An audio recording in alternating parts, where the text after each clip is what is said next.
Why, hello, everybody out there on the internet, man. Welcome to another fine, upstanding episode of Fat Man Beyond. I'm Kevin Smith. And I'm Marc Bernardin. Hey! Hi, everybody. What up, Fox? Kids, since there's absolutely nothing noteworthy happening in the world of, say, politics, we're going to kick back and go deep on pop culture, man, because that's where all the news is. The most important news. Fucking Deadpool and Wolverine's coming out. Fucking there's a new Joker trailer. Fucking Mark saw Twisters because he loves Hallmark movies. Fucking there's just time, kids. Time galore, because there's nothing to worry about outside the world of pop culture. The world's taking care of itself. Let me look at the headlines and see if there's anything noteworthy. Nothing. We're all good. We live in completely precedented times.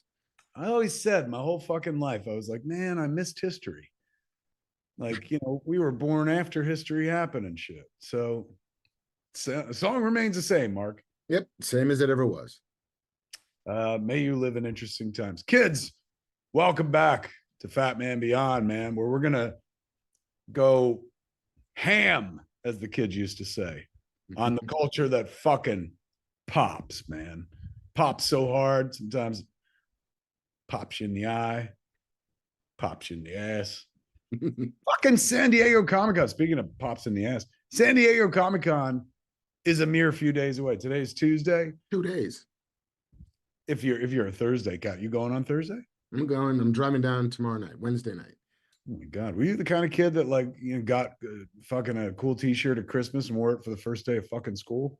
100%. Yeah, me too. I got made fun of for that shit. They're like, oh, so did you just get that? I'm like, yeah. Fucking I got that. I got the underoos I'm wearing under the shirt. I got these new sneakers. Everything I got, I'm wearing. Fucking nuts, the things they shamed us for when we were fucking kids. Fellow kids, not even like adults or something like that. Some fellow ass kids fucking said that shit to me, and I still carry it like herpes. I'm 50 fucking 3. I'm gonna be 54 in a week and a half and shit. And all I could think about is like shit people said to me when I was 5. Hey, look, it's Boba Fett in his new shirt. Yeah, to the party. Well, but I mean, what, you didn't get one for Christmas? Yeah, didn't you want one? This is awesome. Ooh, your parents love you. They do. Don't yeah, sure they do. No, my parents don't love me. I don't get any new shirts. I got coal. Yeah, and what's really weird too is I went to a school where we wore uniforms, so I only could wear the new T-shirt like after school, or if I was going to gym. If we had gym that day, 1 day a week. 1 day a week gym, Mark. Probably why I was a heavy kid while I was growing up. Just taking care of the human body is what we were all about in the 70s. Yeah. When you could still drink and be pregnant and everybody was fine with it. So true. And smoke. This was a bad, the week that just, we're coming out of, or been a bad week for people from the 70s and 80s and shit. Like, we lost some cool people, which I'm sure we'll probably talk about, but yeah, time keeps marching. We're next. It's coming. It's getting closer, Mark. We have lots to go over, kids, and hopefully you got the time to kick back with me and Maestro Marc Bernardin over there as we talk about San Diego and the boys and some trailers. Acolyte. Did you watch it? I watched all of the Acolyte. You've seen it all? I've seen it all. Fuck, we're gonna talk about Star Wars. Who knew that was a fucking possibility anymore? Because one of us did their homework. Yeah, man, we're gonna talk about lots of cool things. Before we talk about anything, I'm sure we gotta thank somebody for making this all possible. Fat Man Beyond is brought to you by a grant from the Helena Rubinstein Foundation and viewers like you. And you know what? Helena Rubinstein didn't do shit for the show. Wonderful person. I'm not taking anything away from the good work she did on PBS, but no, we got those bags. Yeah, she don't even know who the fuck we are. The whole damn organization don't even know who we are. But you know who does know who we are? Tell them, Mark. The good folks at Tushy know who That's we are. right. Tushy, man. Tushy. They clean your hole. Trademark Kevin Smith. Tushy Kids, as you know, is the toilet seat that comes alive like a Harry Potter ghost and cleans your ass so you don't have to. This is the beginning of AI. You know how everyone's worried about fucking where will AI go? Right to your asshole to clean it for you so you ain't gotta. Tushy is a brilliant invention, my friends. Look at that video they put up. Look at the, you can see it. You don't have to listen to us and take our word for it. There's graphics there. Look at that graphic. You take that old lid off, you put the Tushy on, you put your old lid back on, bam, you're ready to go. It's that simple. And I'm not like a home improvements kind of guy, man. Like, but I made this work. So you could make it work too. What about you, Mark? Did you ever clean your fucking ring piece with a Tushy? Listen, before we get to me and my ring piece, I need to read for you the greatest piece of copy we've ever gotten from an advertiser. Tushy usually writes some decent stuff, man. It's really strong. Here we go. You know how licking the wing sauce off your fingers is the best way to get them clean? Bidets do the same thing for your butt, only with a precise stream of clean water. Okay, but that's erotically charged, man. And also like you've invited tasting of things into this conversation, which it is feel like it needed to be there. That is low key about ass eating, bro. So I'm here for it, man. I'm that guy. I'm full service, head to tail. So fucking Tushy finally speaking my language. We probably just lost the Tushy account. They're like, we're not talking about that at all. But it's their words, not ours, right? I didn't embellish that at all. That's straight from Tushy's own fucking mouth, man. Kids, let me tell you about fucking Tushy. It's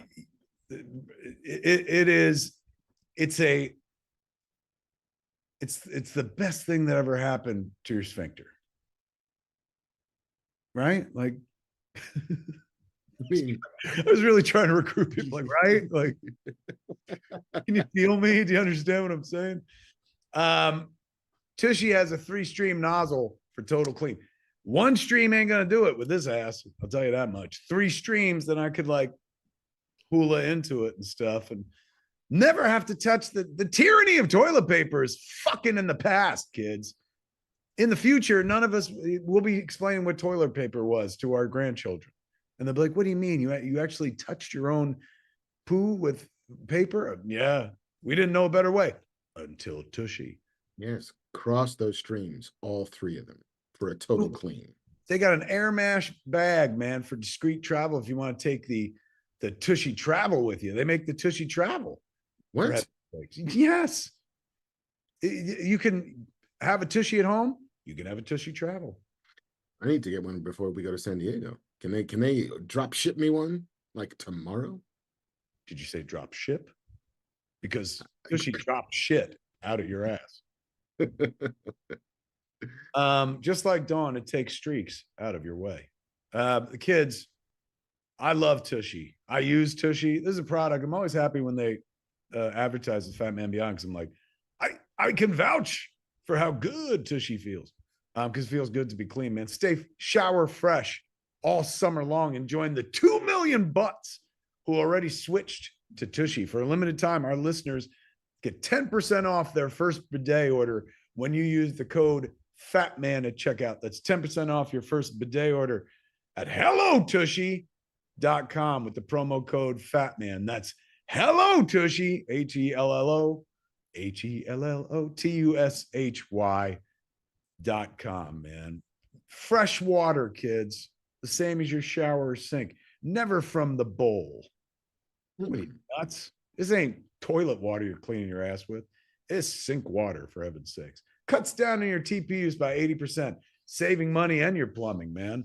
No more clogging up toilets and none of that the fat birds that grow under cities and want to crack up through the pavement, man, because it's all those like wet wipes that have just gathered together and like, give us your sentient. Yeah. Make the restroom your best room. That's a great line right there. Take it with the complete Tushy system. It's a system, don't you know? Including the Tushy bidet attachment, ottoman, toilet brush, and Tushy stand and Tushy tissues. Tushy your ass will thank you, man. And we thank the good folks at Tushy. Go to hellotushy.com with the promo code FATMAN, and you're going to get 10% off your first bidet order. There you go. There it is, kids. Now, on with the countdown. Marquis, coast to coast. What have you been up to, man? We haven't done this in a minute and a half, as the kids say. I have been busy. I've been doing some shows out in the world. I went back to Jersey and did some Smodcastle stuff. For the I did break out my Bullwinkle pin. I did some Smodcastle shows for, of course, Smodcastle Cinema, my movie theater. I did some shows like on the road and other places. Last week I wrote a script. Me and Andy McElfresh and Bob Daly. 3 years, bro. Been working more than 3 years, I think, at this point. Like a pitch that like we sold to FX, and lots of things have happened between then and now, and one of them was a long ass strike, of course, and all this time like I always thought it was gonna go away, and FX, God bless him, like really like rooting for us, like in a way of like, no, you're almost there. This is the here. All right. For those out there ill-informed or fucking don't pay a lot of attention to our business out here, what me and Mark do. There's you get notes when you work for somebody. If somebody's paying you to write a thing, or if somebody's financing your movie, notes are coming sooner or later and stuff.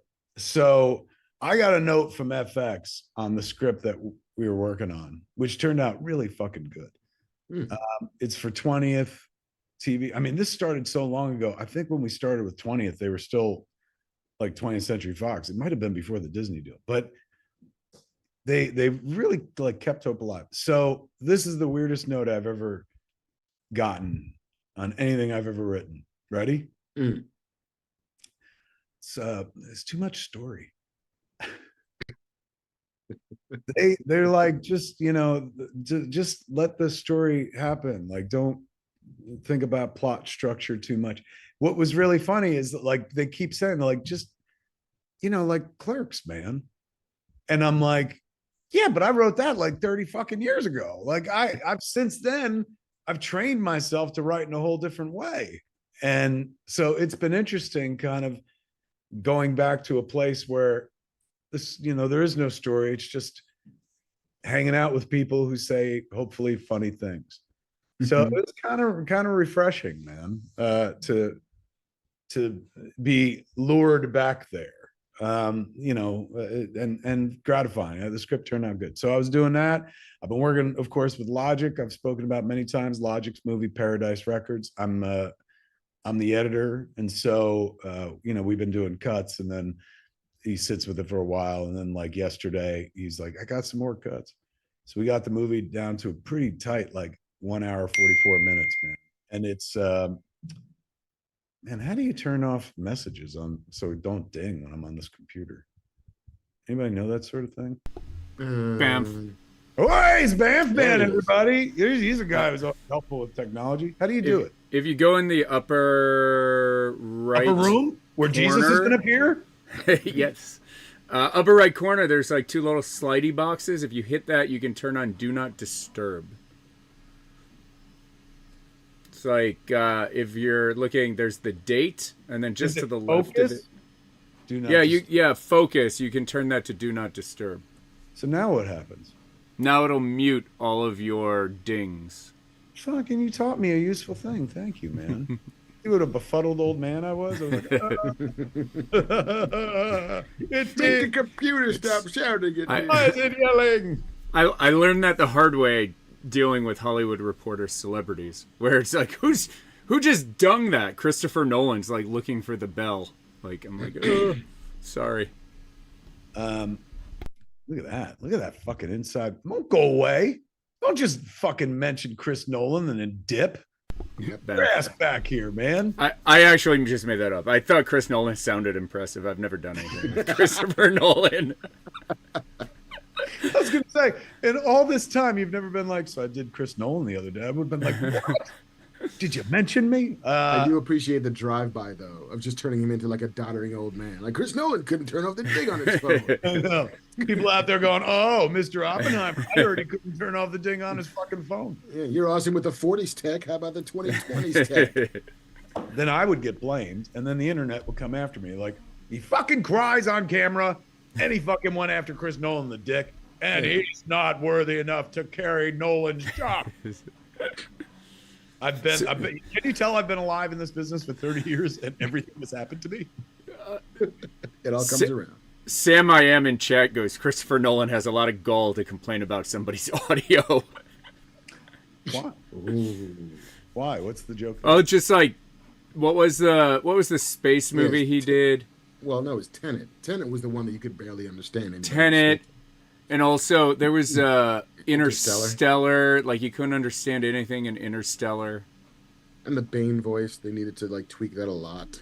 Yeah. I remember the Bane voice changing. I remember because they put out that long-ass trailer. The opening scene, rather. It wasn't even a trailer. Yeah. And then between that version, which I, like, saved forever, and then when the movie came out, it was like, wait, at the last minute, they switched shit. Kyle Matthews in chat says, Nolan's a notorious Luddite. He doesn't even have a cell phone. That's true. He doesn't. Yeah. Maybe it's just his balls that go. And you know this because you interviewed him that one time? Yeah. You know who else doesn't carry a cell phone? Woody Harrelson. Isn't that interesting? Right. I mean, that I believe. Yeah, he's like, just doesn't want to do it. I don't need it, man, because no matter where I go, that's where everybody knows my name. Like, what does that mean about people getting in touch with you? He's like, I don't want that. I'm happy to know my name, and I don't want to fucking reach out to me. The world will bring me to you if I'm supposed to be brought to you. I'm Woody. I'm not spongy. I don't fucking soak everything. Like, I deflect back out onto the world. Yeah. Buzz Lightyear is the tech guy. I'm Woody. Hey, where can we go? Where should we go first? We've done our ad. Now we can go anywhere. People are talking because this is something, we missed a lot of shows in March and April because you were doing that 90s show. And I think since the last time we did a show, the trailer for that has dropped that you and Jay are in. So there's a lot of people in chat talking about that 90s show and the Foreman residence. I'll do you one better. The trailer dropped. The whole fucking show dropped. It's online. That's you watch true. it on Netflix, man. Me and Jay pop up in the last episode of season 2, part 1, and then next season, which I believe begins in October or something. I think we're in two or 3 episodes. I forget. I think maybe 2, maybe 3 though. So yeah, with dialogue, and we're in one of the episodes is like we get to hang out with the kids and shit. We get to do a smoke sesh. The circular thing. So yeah, it was fun, man. It was totally fun to do. And being that they made me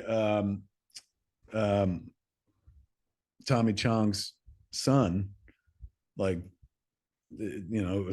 was an honor for a kid who grew up watching those movies, and also just poetic for the show. In that 70s show, Cheech and the guy from Cheech and Chong sold the kids weed.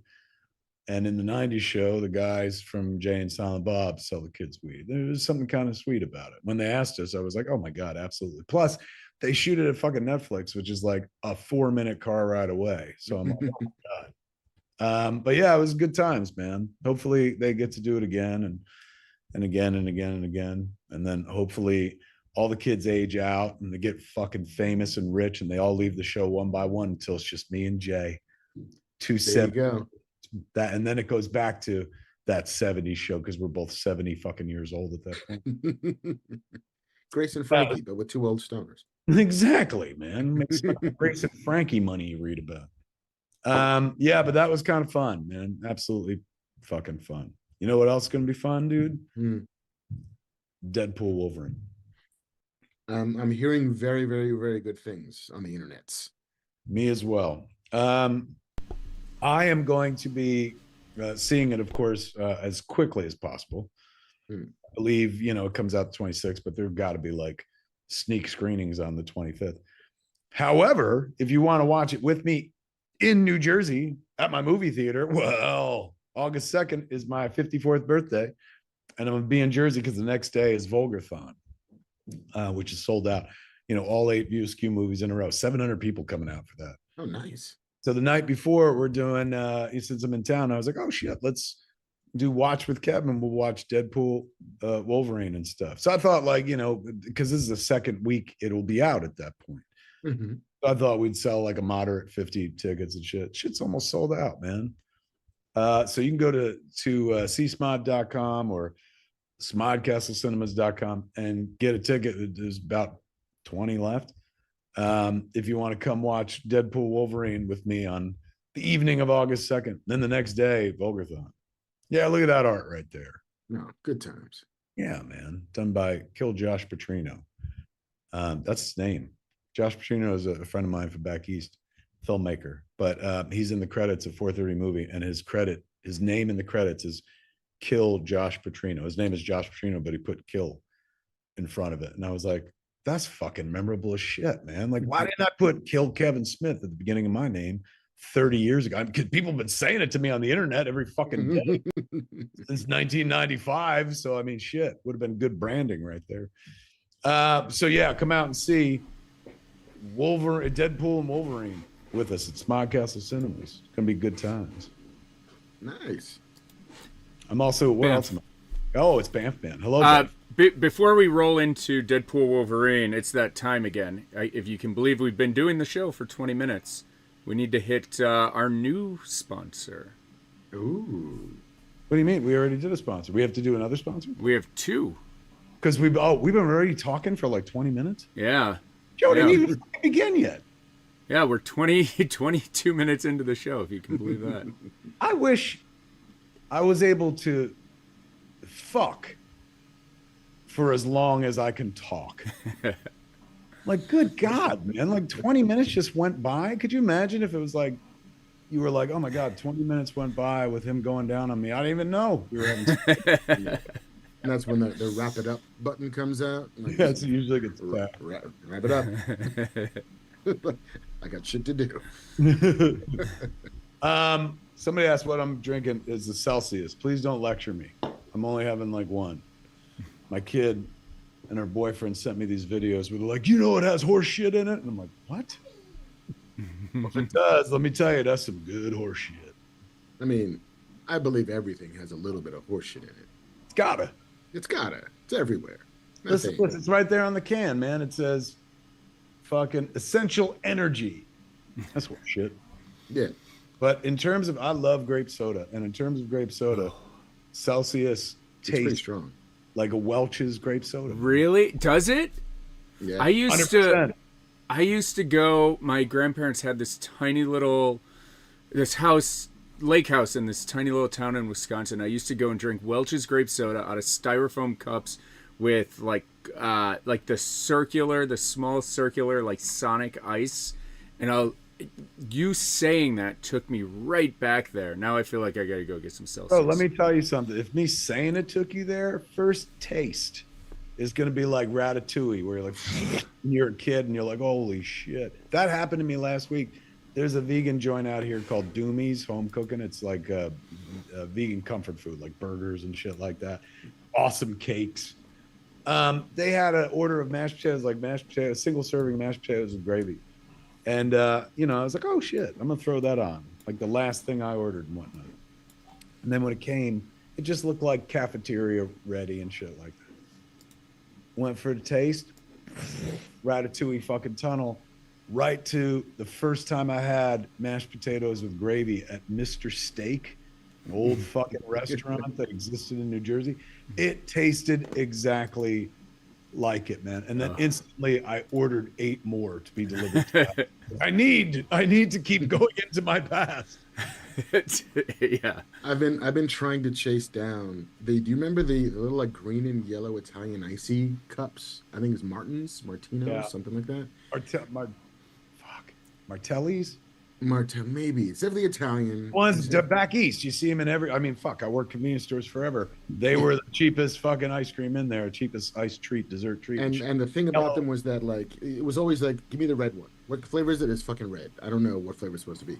But if you did the thing where you stuck the little wooden spoon in and flipped it upside down, Yes! and the bottom was that like crystallized, like just sugar's been sitting there condensing for a month. That's the fucking thing I'm trying to find, and I can't find it out here. I've done like a hard target search. They don't have somebody in chat. You know the fucking shit we're talking about? It's Martelli's, right? I think it's Martin's, Martino's, Martelli's. It's Italianized, duh. But like I found some high end shit. There's one called Lindy's that's out here. It's like, look, here's a mango one. No, I need red. Do not fucking give me flavors. I want red. I just had I was back. Marinos. Nelly said Marinos. it's called Marino. Oh. Mm-hmm. So kids, if you love Marc Bernardin, get him some fucking Marinos. Have it shipped overnight from back east. With dry ice. Dry Yeah, ice. man. He Dear wants Gold it- Belly, He where's my wants a Marino? Ratatouille tunnel moment as well. Ooh, Red Comet says Albertsons sells them. Ooh, all right. So- So check that out then. I just had I was back. Jen grew up in this tiny little town in the Adirondack Mountains, and we went to the local grocery, and like 300 people, no stoplights, and they had the little hugs, the like blue, red, purple little the hugs. jug? Yeah. And so I got that. I got those. Foil and, top. yeah, that was really exciting. Honestly, bro, I'm pretty sure. Like, remember a couple months ago, the Jennifer Lopez documentary and movie dropped, and she was talking about like an orange drink at the bodega. That's I'm pretty sure what she was talking about. Oh, Those little jug juices, Yeah. man. We used to call them And the whole quarter fucking ones. internet was like, she don't know what she's talking about. But I'm pretty sure. I know she's like the same age or roughly. She older than me? she's like, she just turned 54 or 55. So it would be the same frame of reference, the same time. But I didn't grow up in Manhattan or the Bronx. Yeah. But we had them in Jersey. Everything they had in New York, we had in Jersey. Fuck you if you don't think we did. Yeah. I mean, I did grow up in the Bronx and around the same time, and we never called them orange drinks. No, They were called quarter waters. And you'd give them a quarter and you would just get the jug that was like blue or orange or red or purple and it was shaped like a little barrel. Yeah. for no good reason. Like, why is it a barrel? I don't know. Am I going to cut my lip on this foil topping? Yep. Michelle Hangveld in chat says those were disgusting, tasted like plastic and a weird aftertaste. You're not wrong, but they were fucking like they taste like a happy childhood. Yeah. Fucking that hits your tongue. You're like, oh my god, I was young and I ran and I played and I didn't run. I played Star Wars on the floor. Do you know what also is crazy? On the box it says only 1 gram of sugar per jug. believe that? Bullshit. It's like- Bullshit. It was like I would believe it said only 1 gram of water. It was pure fucking sugar. Oh, so good. Well, while we are reminiscing about childhood foods, we should talk about Chubbies. Sky's out, thighs out. Summer is here, and our friends at Chubbies. Oh, we didn't get to the second ad.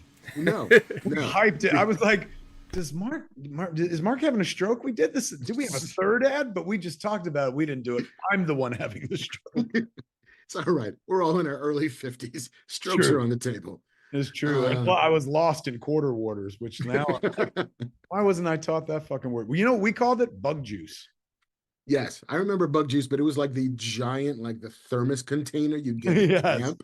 Of Like just, when what is Burger, it? Juice. like when Burger King first moved to our area in New Jersey and they started opening up like more and more stores, like in the mid to late 70s. I want to say mid 70s. They started like you can get a giant like fucking plastic lid and you fill it with Mhm. drink. It's got the little spigot. I forget what those were called. Full of Fanta. Like fucking $3, man. So like, you'd go to Little League games and mom would stop and get this thing and you had to bring the plastic jug back when you were done. But oh my God, Bug the juice. taste of that too is amazing. As Mark said, the taste of Chubbies, that's amazing, ladies ladies and gentlemen. What is Fascinating. Chubbies? Well, Chubbies is a lifestyle apparel brand that makes every moment feel like a vacation. They say fashion is an expression of one's character, so why not let the world know you're down for a good fucking time? Chubbies offers a variety of high-quality men's apparel from super stretchy shorts and swim trunks and 3 short inseam lengths to pants, polos, and button-down shirts for when you need to hit up your favorite weekend brunch spot. Embrace the spirit of endless summer with Chubbies, the ultimate destination for bold, vibrant, and outrageously comfortable clothing. Skies out, thighs out, kids. Summer's here, and our friends at Chubbies are bringing the good vibrations. Yeah, baby. For a limited time, Chubbies Feel is it, giving our feel it. listeners 20% off your order with our exclusive code FATMAN at chubbiesshorts.com. CHUBBIESSHORTS.com. He's absolutely right, kids. For a limited time, the good folks at Chubbies are giving our listeners 20% off your order with our exclusive code, man. Use that code FATMAN, all one word, at chubbiesshorts.com. CHUBBIESSHORTS.com. I've never felt quite so muscular as when I was wearing my chubby shorts and like my thighs. I felt like I was a fucking He-Man figure. Like they were cut just right. So I'm like, do my thighs look like watermelons? Have I been doing squats? I haven't been, but these Chubbies fucking shorts made me feel pretty good about myself. Feel like a limited articulation figure from the 80s. Chubbies. They've got the swim collection. They got the fucking Friday shirts, man. They got the stretch shorts. And stretch is important to an individual who Indeed. perhaps, doesn't fucking hit the gym as, to say the least. These are comfy clothes for folks like us, man. Give Chubbies a shot. Yeah. Whether you're getting dressed for your weekday workout or a weekend getaway, Chubbies has you covered. For a limited time, Chubbies giving our viewers 20% off your order with our code FATMAN at chubbiesshorts.com. That's FATMAN at chubbiesshorts.com. Support the show and tell them we sent you. Don't blend in with the crowd. Stand out with Chubbies. Yeah, show them all your Chubbies, kids. That's what everyone wants. Hell yeah. We thank the good folks at Chubbies for helping us get this show to viewers like you. Indeed. San Diego Comic-Con is happening in mere moments, kids. As Mark said, he's going down in 2 days. I will be there on Friday night. I'm going for a shindig with my ready for the name drop. Good buddy Joe Casada. Joe Q. Joey to Q. Cup of Joe. And on Saturday, I've got a busy little day. I've got I'm hosting or moderating rather the Simpsons panel in Ballroom 20. Man, Matt Groening gonna be there. Ooh, outstanding. That's right, outstanding. Girl, you knocked me out. I have a signing at the Insight booth later on that day where I'll be signing the big Kevin Smith View Askew book, Secret Stash.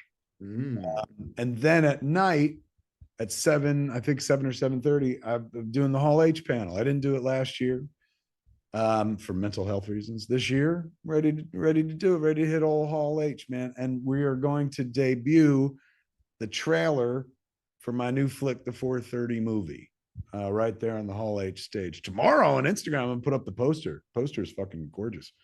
One of the 2 posters.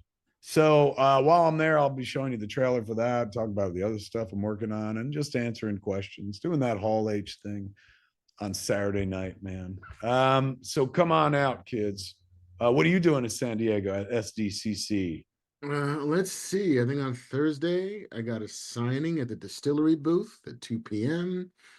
I think that's my only real responsibility on Thursday. There's a bunch of meetings and shit that are happening in there on Friday. I'm moderating a panel on Hollywood and comics with Dave DeSmelchin, your friend and mine, Mark Guggenheim, Thomas Jane, a couple of other people who do transit those 2 worlds, comics and Hollywood. So that's Friday 11:15. Then I got another panel that I'm on at 3 o'clock, the Blurred panel, where we talk about what life is like as a blurred. Might even talk a little bit about the movie that I'm putting together with some blurred friends. I think we teased it last time a little bit, but there's an anthology film that I'm putting together, all built around our friend Tiffany Smith, Oh, we love Tiffany. who is going to be the central character, but a bunch of other TV writers that I know, many of whom wanted to get behind the camera. Like, let's make a fucking movie together. That is fucking brilliant. Number one. Number two, Tiffany Smith is the only Smith that needs to be saved at all costs. And I say that as a Smith. As a Smith. So yes, we will be launching the Kickstarter for that on the other side of Comic-Con. It's called Deepest Darkest. It's all about secrets. So yeah, so that's Friday. Saturday, I'm on a writing for TV panel at 10 a.m. I got another signing at Distillery booth. Then I'm signing Anansi Boys and Census, which are two books that I have coming out from Dark Horse. And that's where you can find me.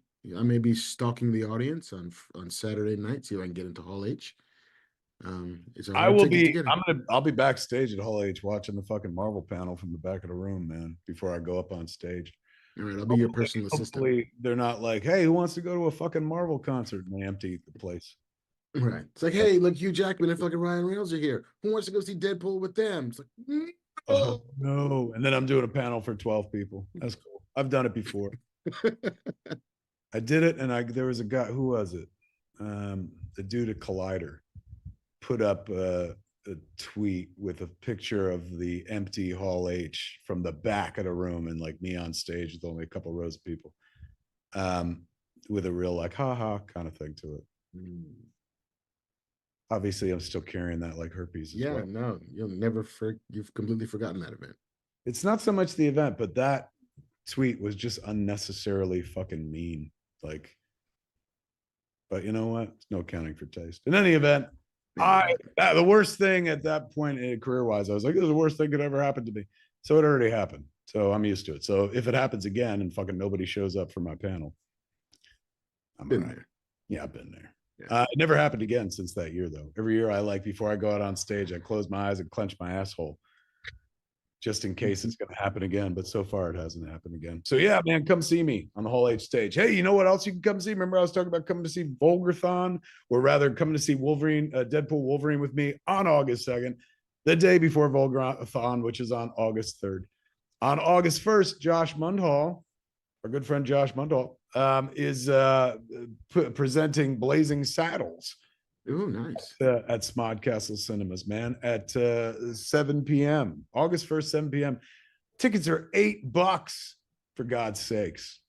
Come on out. Fucking watch the Mel Brooks classic, Cleavon Little and Gene Wilder. Thanks, Josh. He does that. He did a screening of Excalibur at the theater as well. He just likes to see him on the big screen, and he lets everybody else come as well. And he lets us charge. Hey, look at that. Smodcast, we could use every fucking penny we get. Smodcastle Cinemas is a nonprofit 501c organization, or rather a 501c nonprofit organization. All right, enough about that, kids. Indeed. Should we talk about some shit?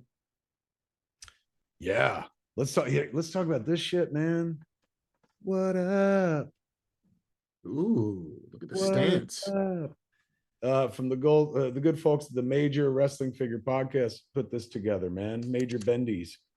There's a Jay and Silent Bob. We look like the wrestling figures, man. You can put us against Jimmy Superfly Snuka and Andre the Giant, other Major Bendies that they've put together. I don't even think you can buy these. They did them pre-order, and then, but anyway, they shipped. So I just had them right next to me, and I was like, let me pull that shit out. Pull it out. I'm gonna whip that shit out, kids, so you can see what it looks like. Oh my God, how cool. And on the back, there's a signature. Look at that. Very nice. Thank you to the folks at Major Bendies and the Major Wrestling Figure Podcast, man. Keeping that Jay and Silent Bob silliness alive. I thought about it the other day, and my God, if there's a hell for people that make things in plastic, it's probably waiting for me on the other side. Like, all you did, what you did in life? I was like, I made Clerks. And they were like, yeah. And then you made 10 tons of fucking plastic that's going to outlive the universe, you piece of shit. Burn! And they put me on the slide. Like, And then- come walk with us to this landfill that is filled with a bunch of pop figures. You have to every day. You've got to roll this fucking boulder up the landfill hill. And as I do it every day, I'm like, fucking worth it. I was 8 different Funko Pops. we did it. We did. It's the big one, Elizabeth. Okay. Deadpool Wolverine is coming, man. They put out that fucking last trailer and it was shockingly emotional. I thought like halfway through the trailer they were gonna pull like a joke on us and be like, just kidding. But no, they went for the feels. They're like, look, everyone's coming. We know we're gonna make $2 billion. We're so confident in this shit. We're gonna show you the touchy-feely trailer. But they always had me. I can't wait to see this fucking movie. But that fucking the trailer with the feels when when Deadpool goes, fuck it, you were the X-Man. Like I get fucking choked up, man. That's some beautiful shit. Yeah, when fucking Daphne Keene is like, he's like, I'm the wrong guy. It's like, you've always been the wrong guy until you're the right guy. Even before she fucking speaks, it's just like, oh, this movie looks like it's gonna be one of the greatest comic book movies ever fucking made, shoulder to shoulder with something like Endgame and Into the Spider-Verse, man. I can't fucking wait. There's no way this movie misses. Easily gonna make $2 billion, don't you think? It's definitely got a shot. You know, it is an open summer. I think there's not a ton of competition. They're gonna have lots of fucking weekends to play. And I mean, if Twisters can open as strongly as it did, there's no ceiling for this one. You went and saw Twisters. I saw the Twisters because I liked the first movie. You know, like back in the day. Back in the day, it's fucking Bill Paxton, Jan de Bont, right? Jan de Bont, his follow up to Speed. You know, Helen Hunt, as wonderful as Helen Hunt can be. Fucking the great Bill Paxton. Great Bill Paxton, the late great Philip Seymour Hoffman is just one of these. Oh my God, you're right. I forgot he was in it as well. Yeah, like whenever I think about that movie, I always think about Bill Paxton talking about Carrie Elways and the scientists or the storm chasers in the black SUVs that drive in tandem and shit. And he's like, they're in it for the money, not the science. I just remember there's a great, like, it's Philip Seymour Hoffman explaining to Jamie Gertz what made Bill Paxton so amazing as a tornado chaser. Like, he's the extreme, man. Like, one day he was drinking a beer and he handed it to the tornado and it took it away and he walked away clean. He's the extreme. Like, he was fucking off the chain. He was such a good actor. He convinced you that was the case. Jamie Gertz, like, sidebar, one of the richest human beings on the planet, apparently. Really? Yeah, Google her, man. It's fucking nuts. One day, you know, because I'm a big Less Than Zero fan and shit. So one of those days I was looking at something and I fell down the rabbit hole of like, oh, where's fucking Jamie Gertz these days? And she owns like a basketball team or some fucking sports organization, but she fucking crazy rich. She don't need acting. That's for damn sure, man. Wow. And that's like, did she marry rich or did she just like invest well? I didn't go that deep. You know, like Salma Hayek married well. She married some like French billionaire. She well, definitely, but she also had her own fucking money. She had her own loot. Like, let's 100%. She probably, I can't say for sure, but she probably didn't have her own billion, but she definitely had her own fucking loot. She did good, but she married very well. So yeah, but like there's a weird ramshackle joy to Twister. Especially like mostly a pre-CG version of that. Like a lot of it is just fucking wind tunnels and actual legit animation, a little bit of CG. This is post Jurassic Park, so they had some of it, but a lot of that's just like old fucking optical effects. This movie, I'm sorry, you had a thing. Just to finish up, Hellstorm in chat says her husband is part owner of the Atlanta Hawks. Is that? I'm going to show my ignorance. Is that a football, basketball concern? What is that? That is a basketball concern. Basketball concern. So that would make one very wealthy owning a sports team. Yes. I'm sorry. I'm showing my complete fucking athletic ignorance. I'm like, but sports teams are nonprofit for charity, aren't they? Yeah. Hold on. Yeah. Okay. Wait a sec. So in Twisters, yes, which is plural, that was what I want to do for Tusk. The sequel is Tusks. I mean, it's the James Cameron money pitch. Yes is a dollar sign. That's right. I'm stealing that shit from Jim Cameron. Are the characters in Twisters related to the legacy characters from the first movie at all. No, and it's astonishing to me that neither is. I find that like, I mean, that's the formula, right? Like whether you find it a trope or hack, the idea of connecting one with the other, and it seemed like they could have easily done it by like my dad was Bill. Well, Paxton. there's a whole sequence where the female lead, his name is Kate. Her whole story is she was a tornado chaser when she was a kid. She was out with 5 friends chasing this tornado. 3 of them die, all of them within like eyesight of her. Like she's the sole survivor of this tornado chase. She then gives up the ghost and goes back to New York.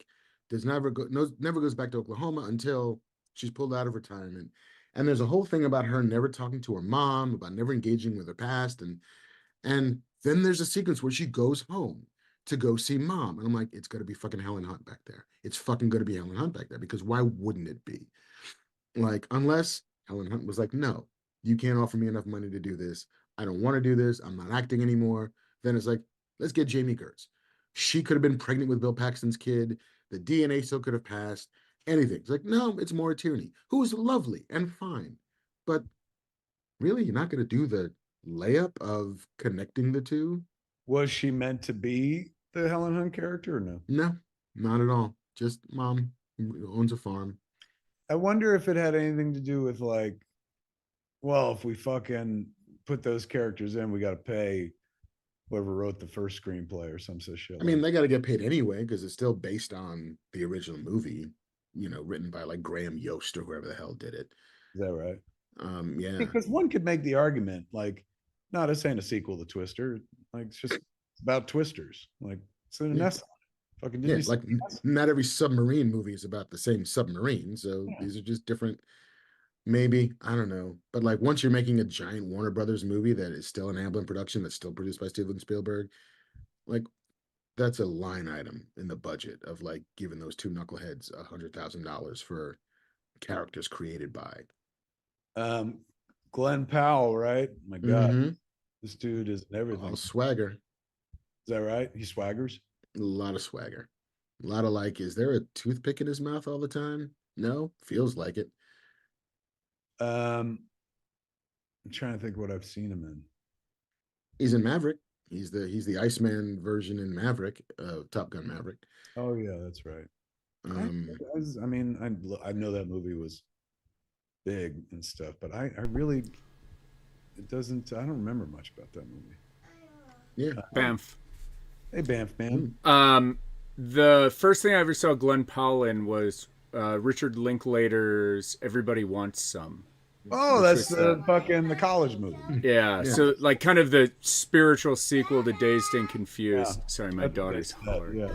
Yeah. He also plays John Glenn in Hidden Figures, the Taraji P. Henson Black Lady math whiz astronaut movie. He was in that too. And then it was Sydney Sweeney, where the bikini Yeah. movie. Anything but you. Bikini, the movie. and Hitman, which is also, I believe, Richard Linklater. Another on Richard Netflix Linklater, right yeah. now. No, he wrote that with Richard, I believe. Mm-hmm. Richard Linklater, man. Yeah.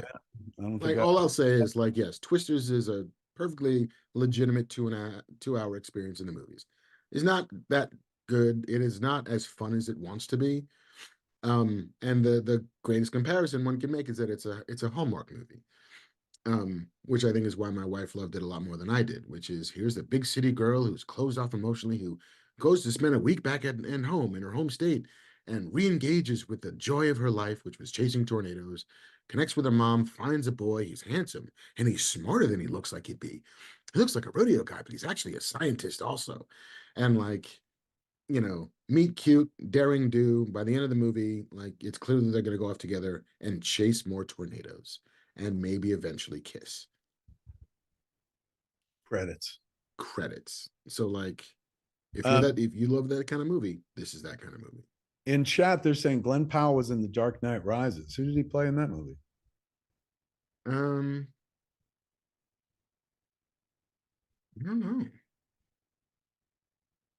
know. Maybe one of the cops.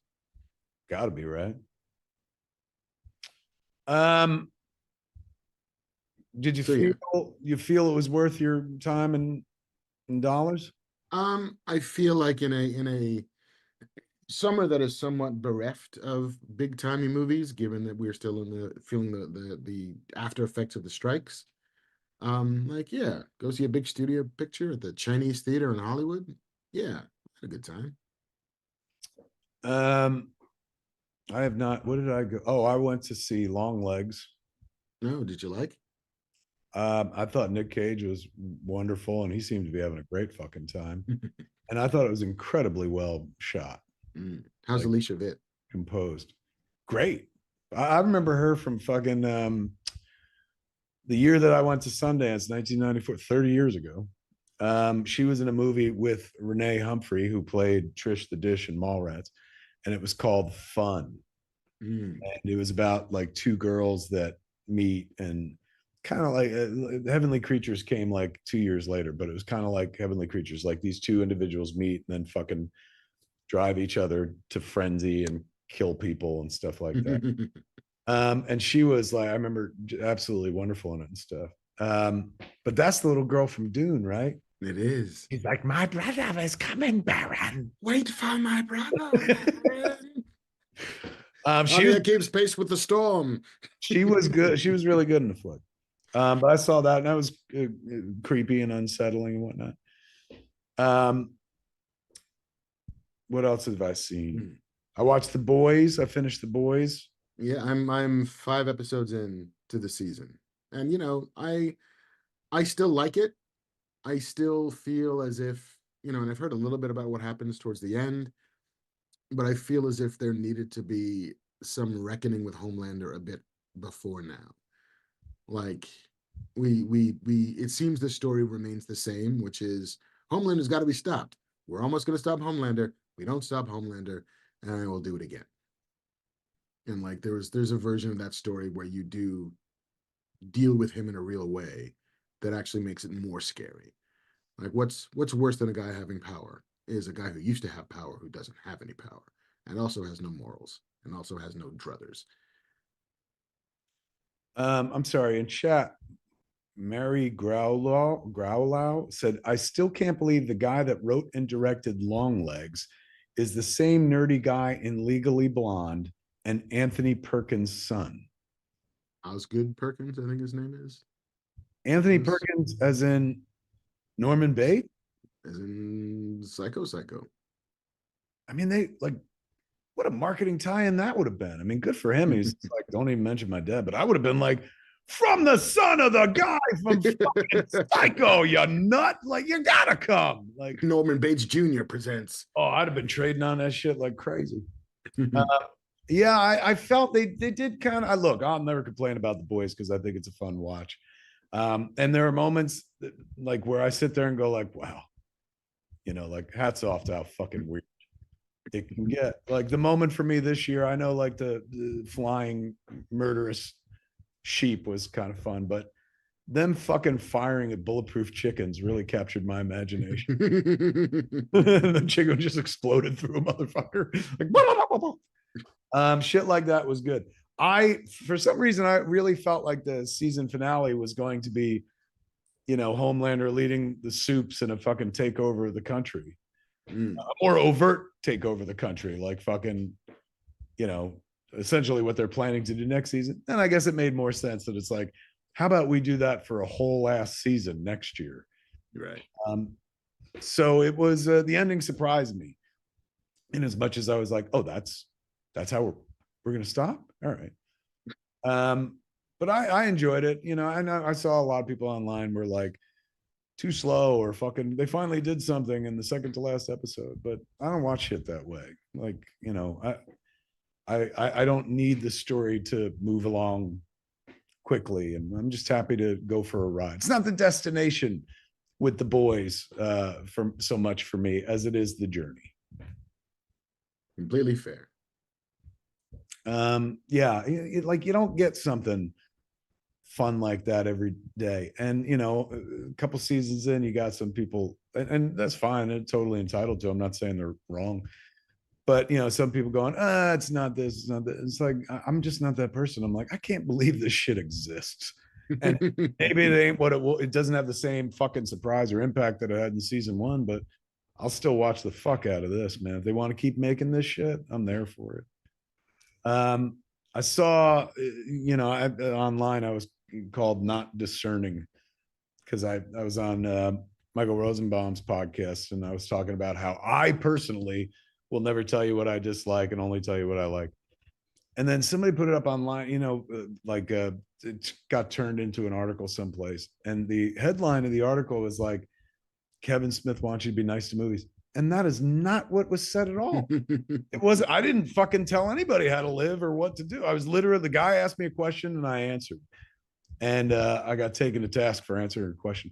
I got that for something else too. Some tweet where some lady was like, oh, fucking, I hate Kevin Smith. He made Bruce Willis's diagnosis all about him and included a link. And I was like, what? And I clicked on the link.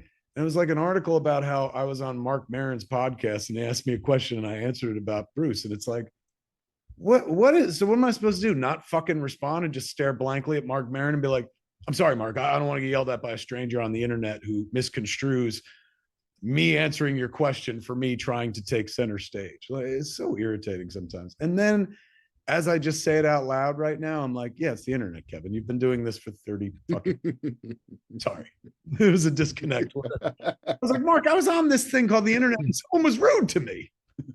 How to shut it down. Shut it down. I'm going to start this over. All right. All right. So, and you are not caught up or interested in or diving into the Acolyte. I have not seen it all, but I'm more than that. I bet you fucking Banff Man, and if you've seen it, ain't no way Banff Man hasn't fucking devoured it as all. Oh, he must have. So Banff Man, you there? Banff. Did you watch all the Acolyte? I saw it. That was a ringing endorsement. Let's put that on a post. I saw it. Banff Man has been seen. I feel like it was better than a lot of the stuff they've put out, but like Luke Skywalker doesn't show up at the end to kick ass, so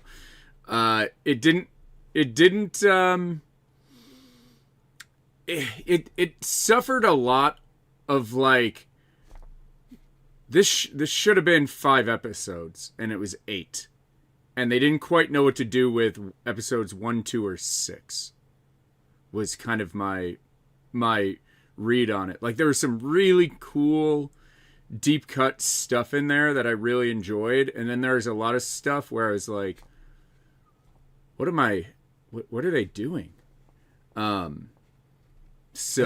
spoilers, was it ultimately about Darth Plagueis in some way? That's what they were speculating from the jump in episode 2. I mean, the internet says that he peeks half of his face out from behind a rock.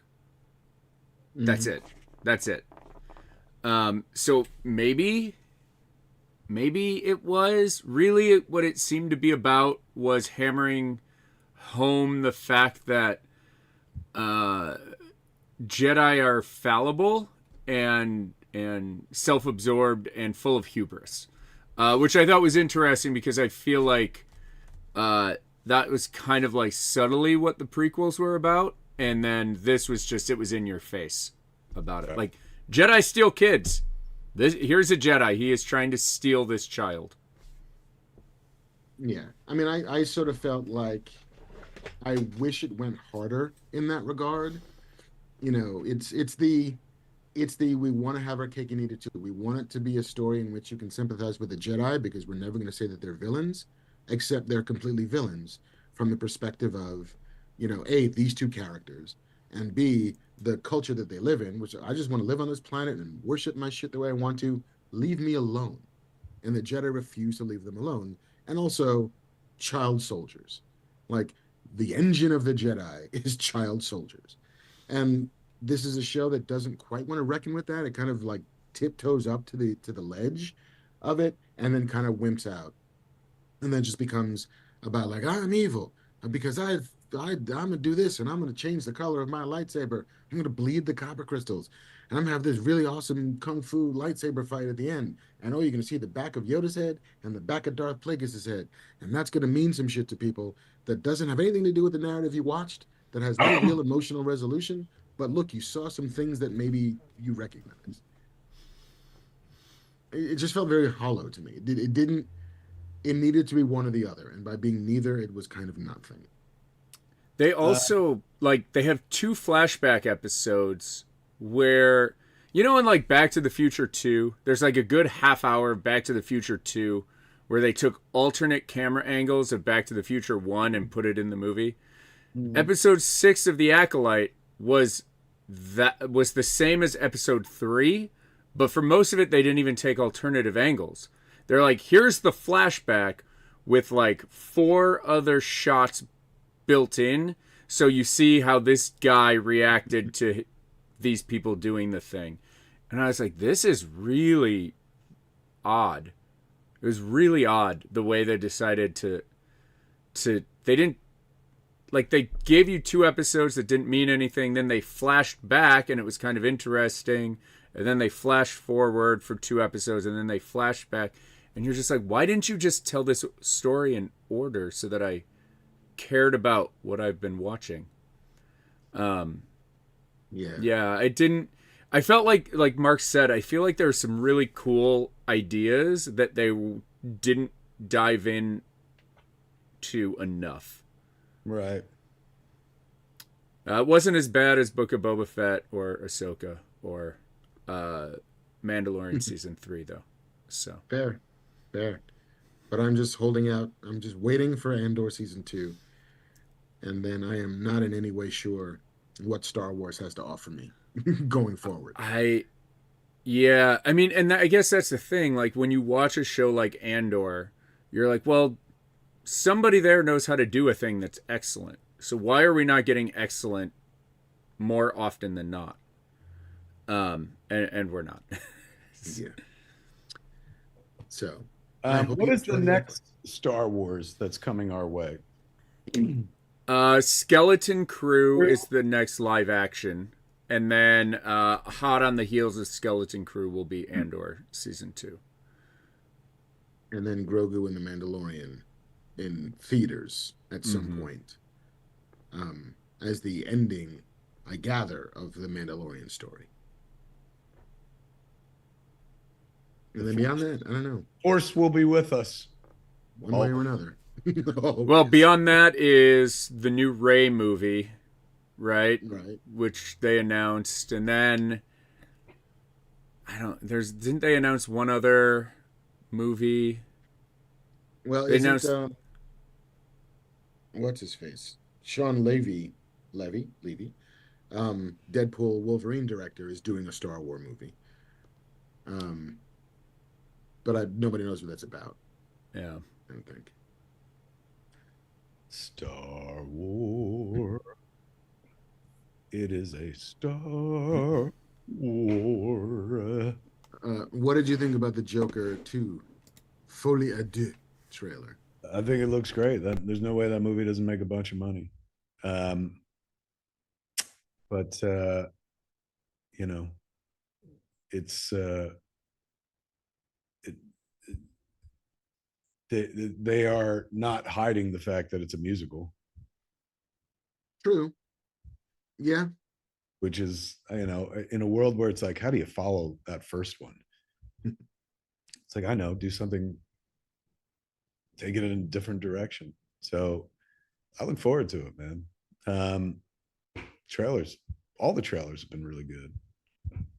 It's just crazy when you watch that shit and you're like, this is based on a comic book, right? And that's not criticism. It's just like, it shows how this same material translated in different hands, it can just go forever. You could do so much with it. I heard there's a reference I read something that said, like, in the closed captioning, there's a reference to Harvey Dent. So perhaps we're going to see some other Batman universe characters, but even if it's just Joker and Harley, that's pretty fucking astounding. And good on Todd for, like, yeah, I know what everyone thinks of as Harley Quinn, but I'm gonna do my version. You did it with Joker. Why wouldn't he do it with Harley Quinn? Yeah. I think it looks fucking phenomenal. And um, Joaquin Phoenix,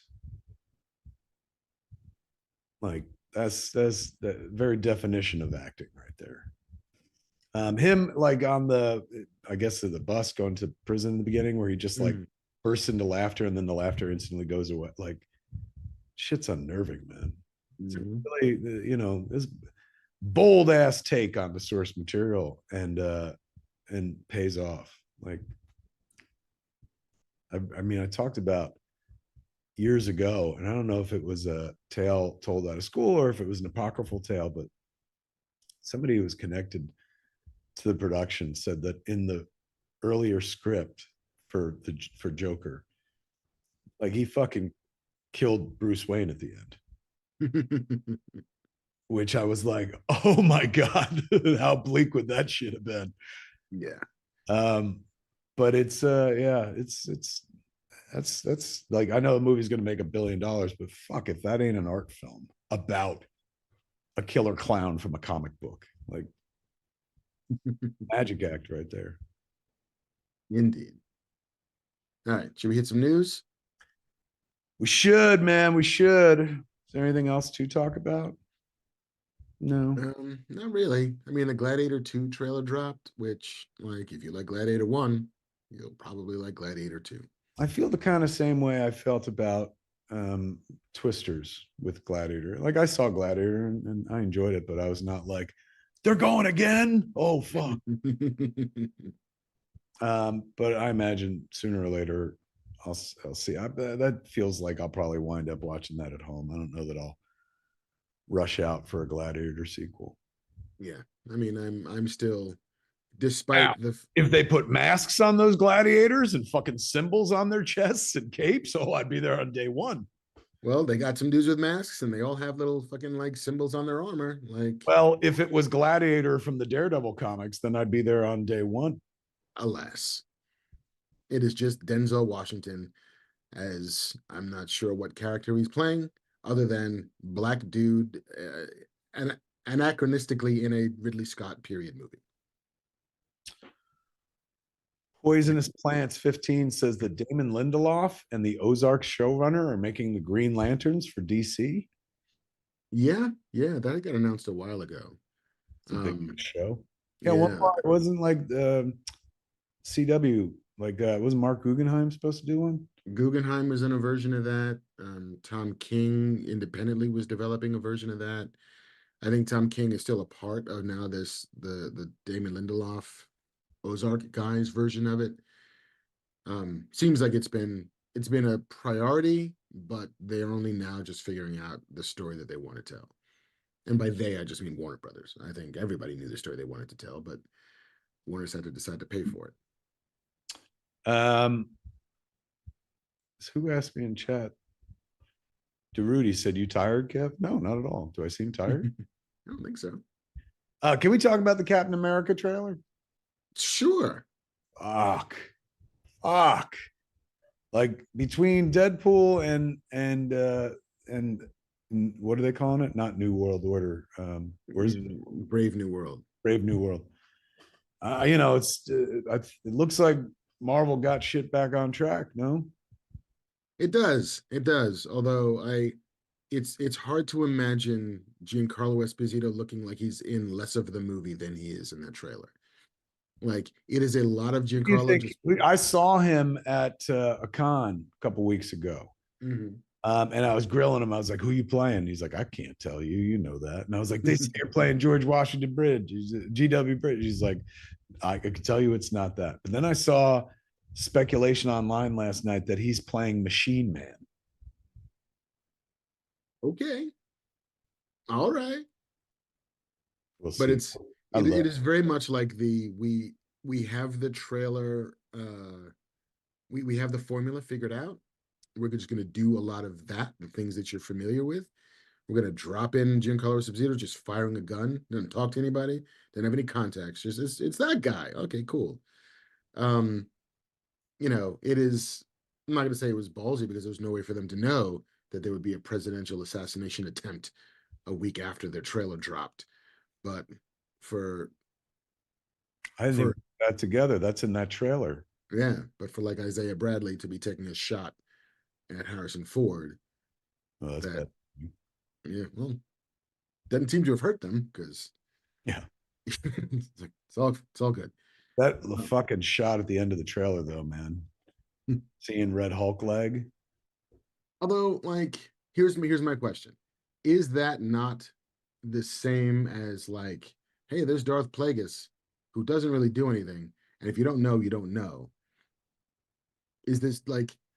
I don't have any real context for Red Hulk. I mean, I kind of know who the character is, but he was never part of my childhood. Right. But be like, look, here's a thing. What does it mean? We're not going to tell you what it means. Just here's the thing. Like, okay, I mean, sure, it's a Red Hulk, I guess. I don't know. I mean, it's cool, but I don't know. That's how I felt about most of that trailer. Like, it's cool, but I don't know. I had no, I don't know. I was like, it's cool. It's cool. It's cool. Marvel's back.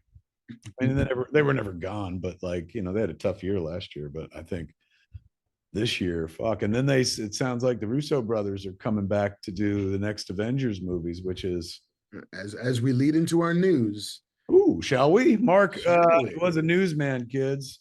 So he's well trained at sniffing out the news, man. And Mark also has some shit to do at 5 o'clock, so we should get into the news. Here now with the news is Mr. Marc Bernardin. Yeah, the Russo brothers seem to be it's early talks, they're calling it, but the fact that they've leaked the early talks means that it's probably a thing that's going to happen. Joe and Anthony Russo are talking about coming back to Marvel for Avengers 5 and 6. It's unclear what Avengers 5 and 6 are going to be at this point, given that 5 was at one point the Kang Dynasty, and that seems to not be a thing that anybody's that interested in doing anymore. But 6 was always kind of supposed to be Secret Wars. And the Russo brothers have long been on the record by saying, we would love to do Secret Wars. That's the one. They're like, yeah, hey, we loved Endgame, we loved Infinity War, we loved all of that shit, but Secret Wars is the move. And if they are indeed coming back for Secret Wars, like it seems that both parties could use a reunion. You know, Marvel does need to right the ship in a real way, especially when they're mainline movies. The Russo brothers experiments outside of Marvel have not been greeted with the most warmly of reception. The Gray Man that they did for Netflix was kind of a bit of a miss. Citadel for Amazon was the most expensive TV show that nobody ever watched. And so it seems as if, you know, a reunion does do much for both parties. And so, fuck it. Like, yeah, bring those guys back. And I hope they bring back Marcus and McFeely. I hope that those two guys are part of the package because so much of the reasons why that, you know, last push towards Endgame worked all the way from Civil War on was because Marcus and McFeely were sort of there minding the plot store, minding the character store, kind of helping to engineer that finale to be as emotionally resonant as it was. And so without those two guys, I would be a little concerned. So I'm hoping that they are part of that conversation. They were absolutely wonderful, but I completely what is it? Refute, even though they were the writers of the movie and the scene in particular, when Doctor Strange gives the one Tony, we had Marcus McFeely on the show, like right around the time that was Infinity War or Endgame. Endgame, yeah. So my take on that scene, apparently incorrect, was when Tony looks to Doctor Strange and Doctor Strange looks over at him and goes, one. What I took that to mean, and I honestly feel my version of the movie is better, is that Doctor Strange was saying that was it and we just lost it. So that's what I always loved about that moment and made me feel that Tony's decision to go for the gauntlet, you know, and do the bait and switch was predicated on knowing all hope was fucking lost. So he was like, fuck it. and went for it. And that's what I always felt was like, now that's a goddamn hero.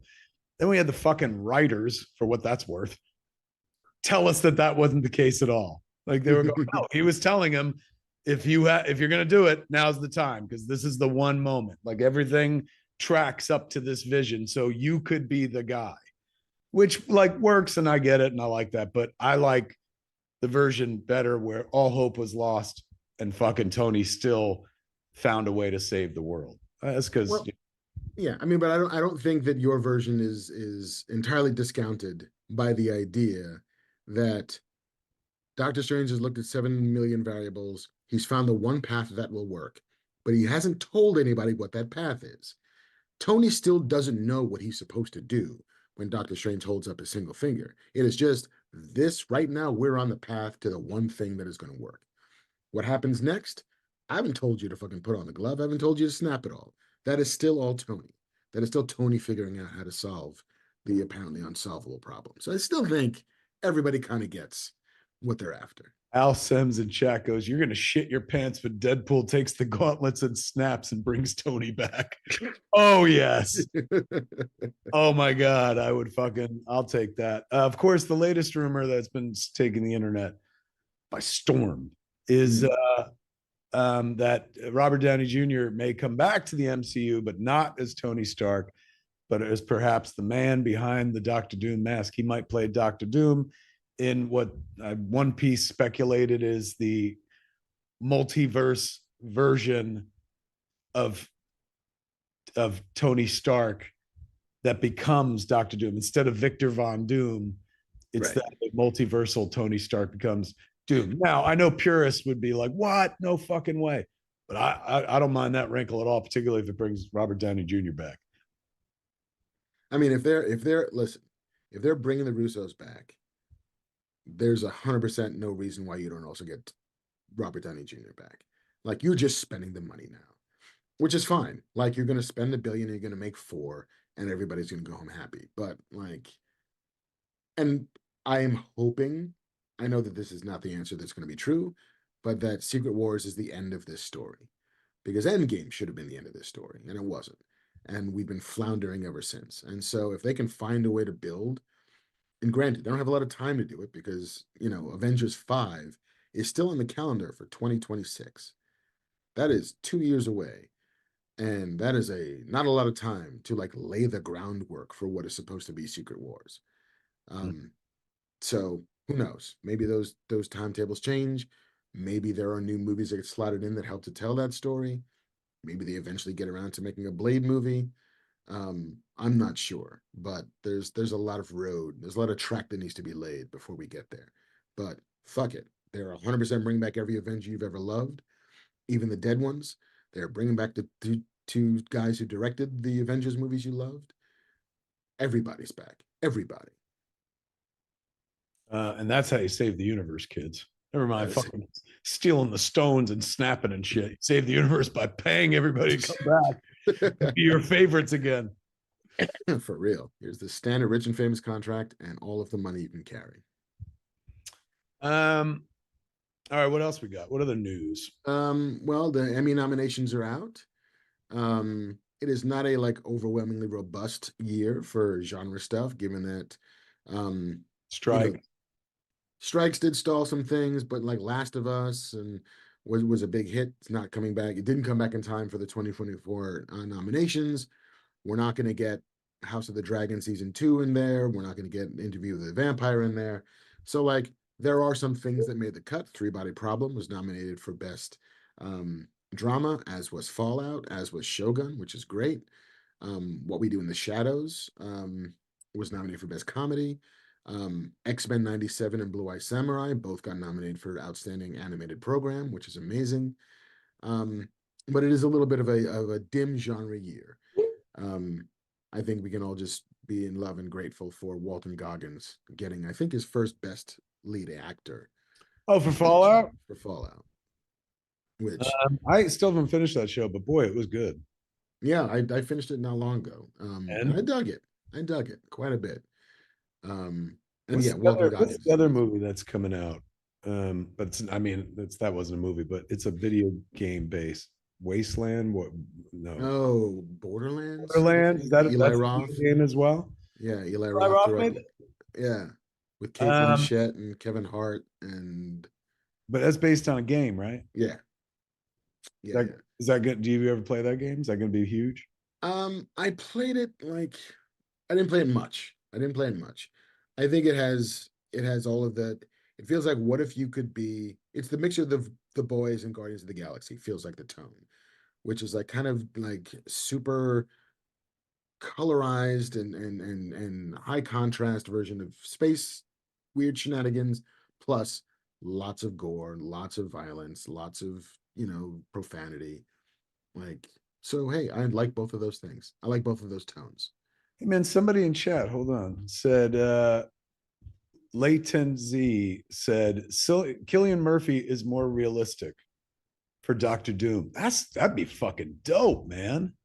I never thought of that. Is that the thing that people are talking about? He'd be an amazing Doctor Doom I'd never heard it, but in a hey, world where they didn't want to do like Tony Stark as Doctor Doom. right, because they'll bring Tony Stark back anyway. Like you're going to get Robert Downey Jr. back in this movie. It's Yeah. just a matter of how. Fanto Sir said actually Giancarlo Esposito as Doom would be awesome. I agree. That would have been fucking dope. Yeah. Although I feel bad. I'm not gonna say I feel bad. Bad's the wrong word. But that dude only ever plays villains anymore. Who, Like, Giancarlo? yeah.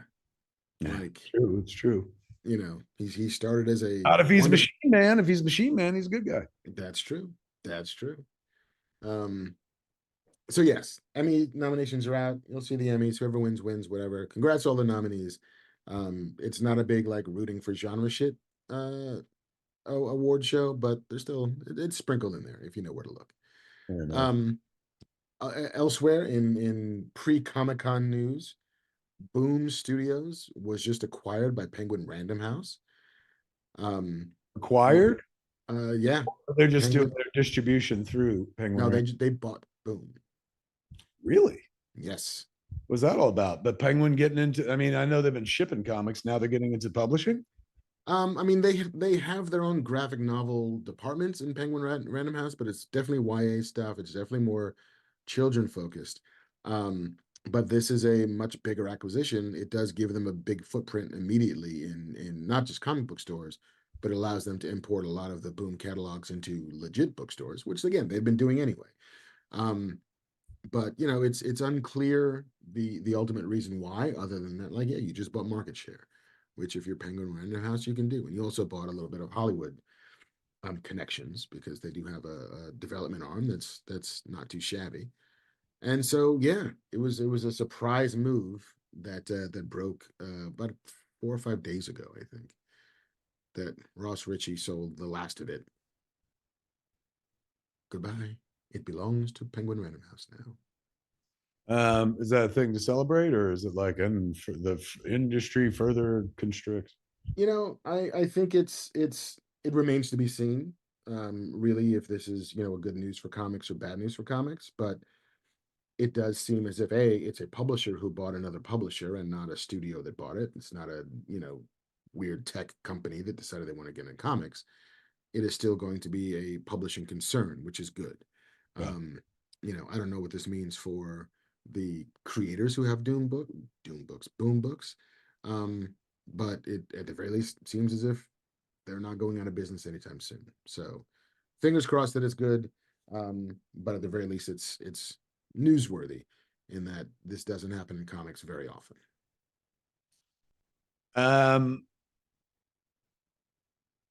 What else you got?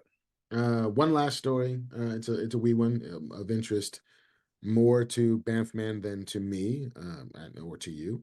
But X-Men 97 was greenlit for seasons 2 and 3.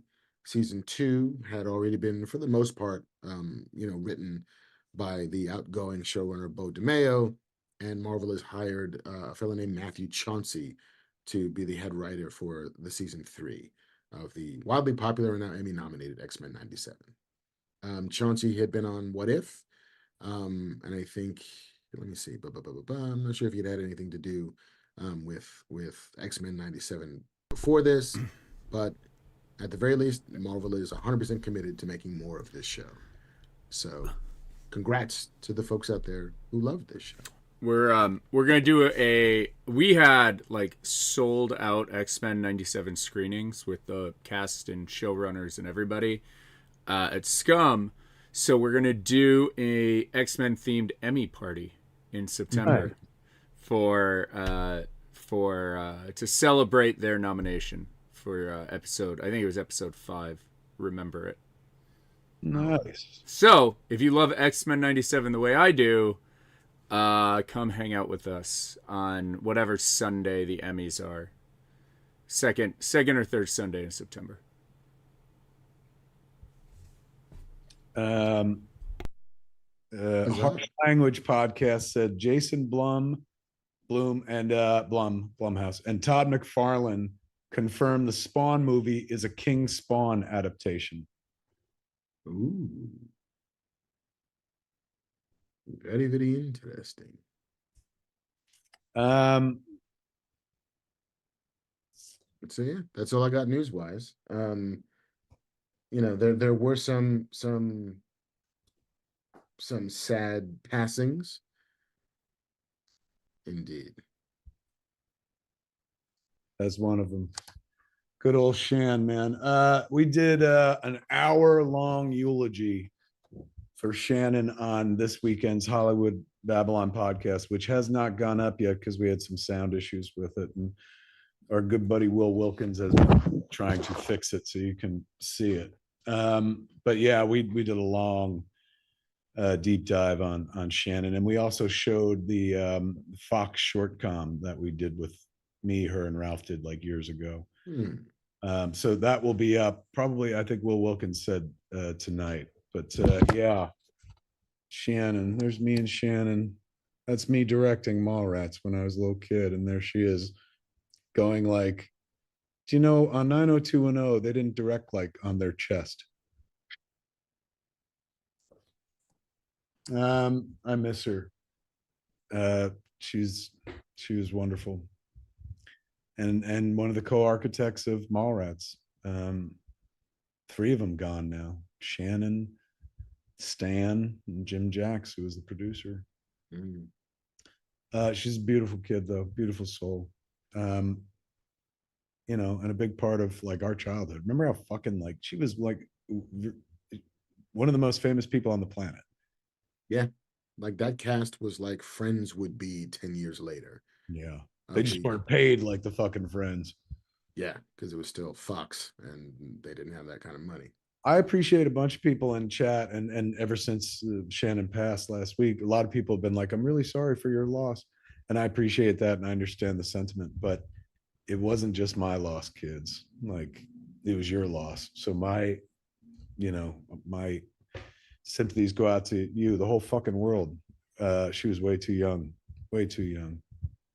And I'll always regret that I wasn't able to fucking get Twilight of the Mallrats made. She really wanted to do it. It's a bummer.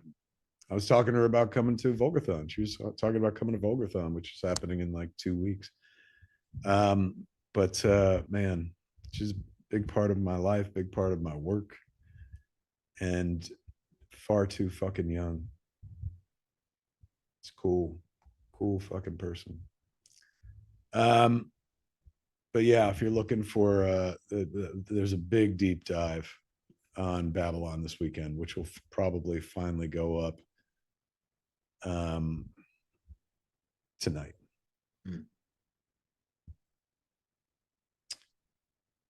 A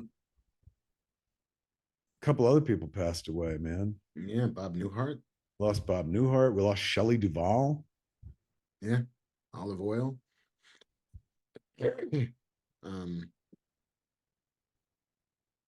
Yeah, no, it's been a rough one. Yeah. Fucking cancer, man.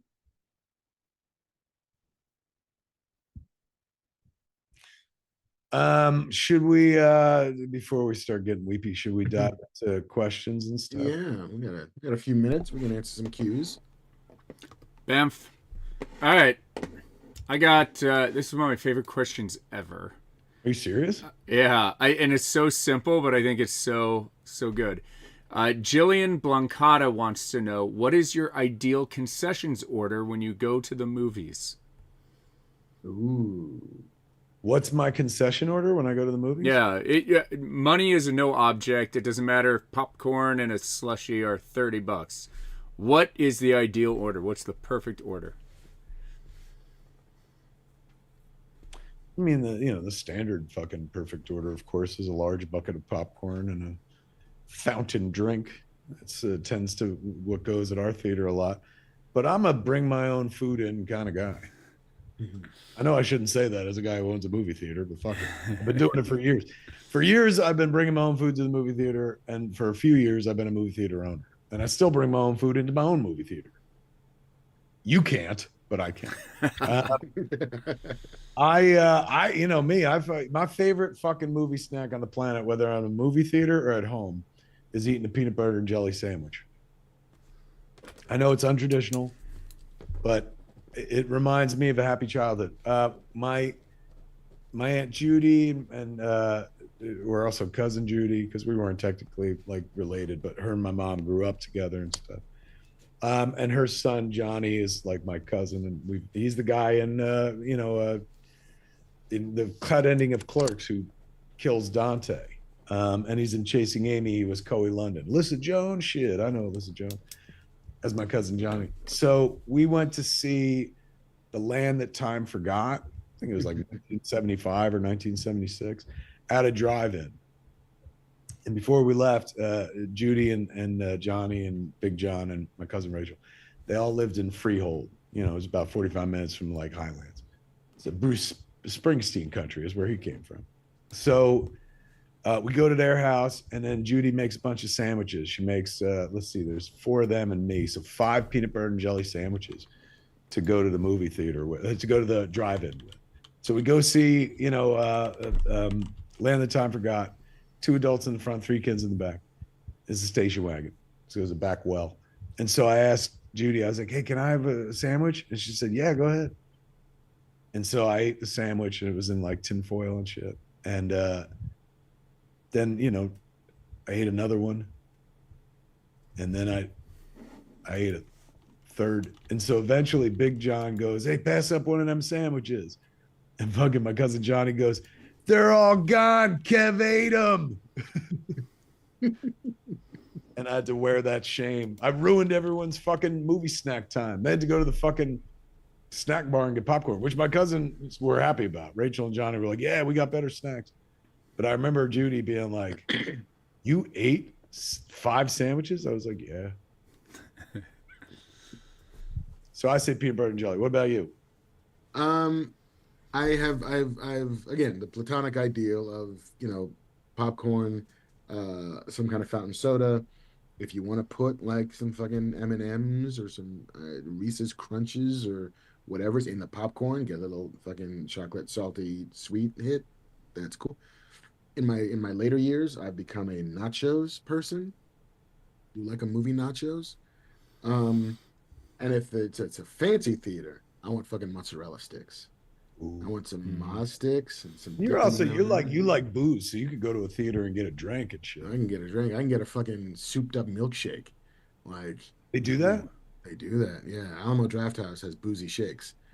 Shit, seriously? I'm not like a big booze guy. On Babylon lately, I've been drinking Mai Tais, but only because it's more of a fruity drink than anything I'm else. a big Mai Tai fan. I think I could fuck with a milkshake with booze in it and not be like, this is disgusting. I'm not for those who are like, why? I'm not really a booze person. And not because I'm like, because I was an alcoholic. I just don't like the taste of booze. It does nothing for me. So but I might fuck with a boozy shake. That's for damn sure. Yeah. Can I tell a story about last Comic-Con? So also like blue milk at fucking JC's at dangerously blue milk. Yeah, remember we did a few shows where I was like, and I'll tell you another fucking thing. So come up, bartender. So that's the story. Is last Comic-Con, you guys were drinking Mai Tais, and I was like, oh, fuck it. I don't really drink ever either. And I was like, I'll have some White Claw. And then after the show, Mark left, and you and me and Roush sat upstairs and drank for like 4 hours. We just kept going. And also, what was the food they kept bringing us? It was like tater tots. We had hater tots. Now I never drink. So I got home at 2:00 in the morning after being sitting there and drinking with you guys, and then I went out with Taylor and Josh Taylor and had one more drink, and I got home at 2 a.m. The room is spinning, and the last thought was, "Holy shit! I have to wake up and go to Sesame Street Land with my daughter in 5 hours," and I had to white knuckle it through Sesame Street Land with my 2-year-old and Jen for like 9 hours the next day, and that was the last time I got drunk. Like...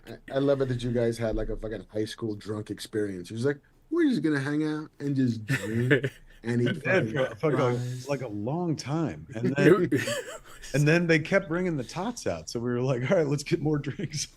We drank. It was like 5 hours. Like the show had to end at like 9:00. I guess so. It was like 3.5 hours. We watched the kid from American Pie do his whole musical set. Yeah, that was fun. Thomas in church, says he. Yeah, that was fun. Anyway, my other comment: I saw a TikTok video, which was a popcorn hack, and it was somebody went and they got a spray bottle from like CVS or Walgreens, and they filled the spray bottle with butter from the butter dispenser, and they would bring it into their popcorn bucket, spray, eat, spray, eat, so that all the popcorn from the top to the bottom had the perfect amount of butter on it. I thought that was brilliant. That is a good idea right there, man. If you want equal butter or butter flavored topping distribution, that's the way to do it. Okay, there's one question. What about you, Vamp Man? You got a favorite movie snack? I am not a fountain. I'm not a soda person unless it's Welch's grape soda. I like the blue slushies. Blue slushy. I mean, you're younger than me and Mark. What is it about? Where did you fuck with Welch's grape soda? Like Welch's grape soda it was my grandfather. Out before we were alive, but then they remarketed it in our lifetime when we were kids. It was my grandfather loved it. And so because he loved it, it was like the one soda in the house that I had access to. So I fell in love with it that way. I like Welch's grape soda. Some people are more partial to like grape knee-high. Do they even make knee-high anymore? I don't know what that is. I don't know. But it wouldn't surprise me that it was like some hipster soda at this point. It was like, yeah, gotta be like a small batch. Yeah. $50 for a bottle of knee-high. Somebody asked in chat before in terms of the sandwiches I had, whether it was grape or strawberry. Back in the 70s, like grape, it was a grape world.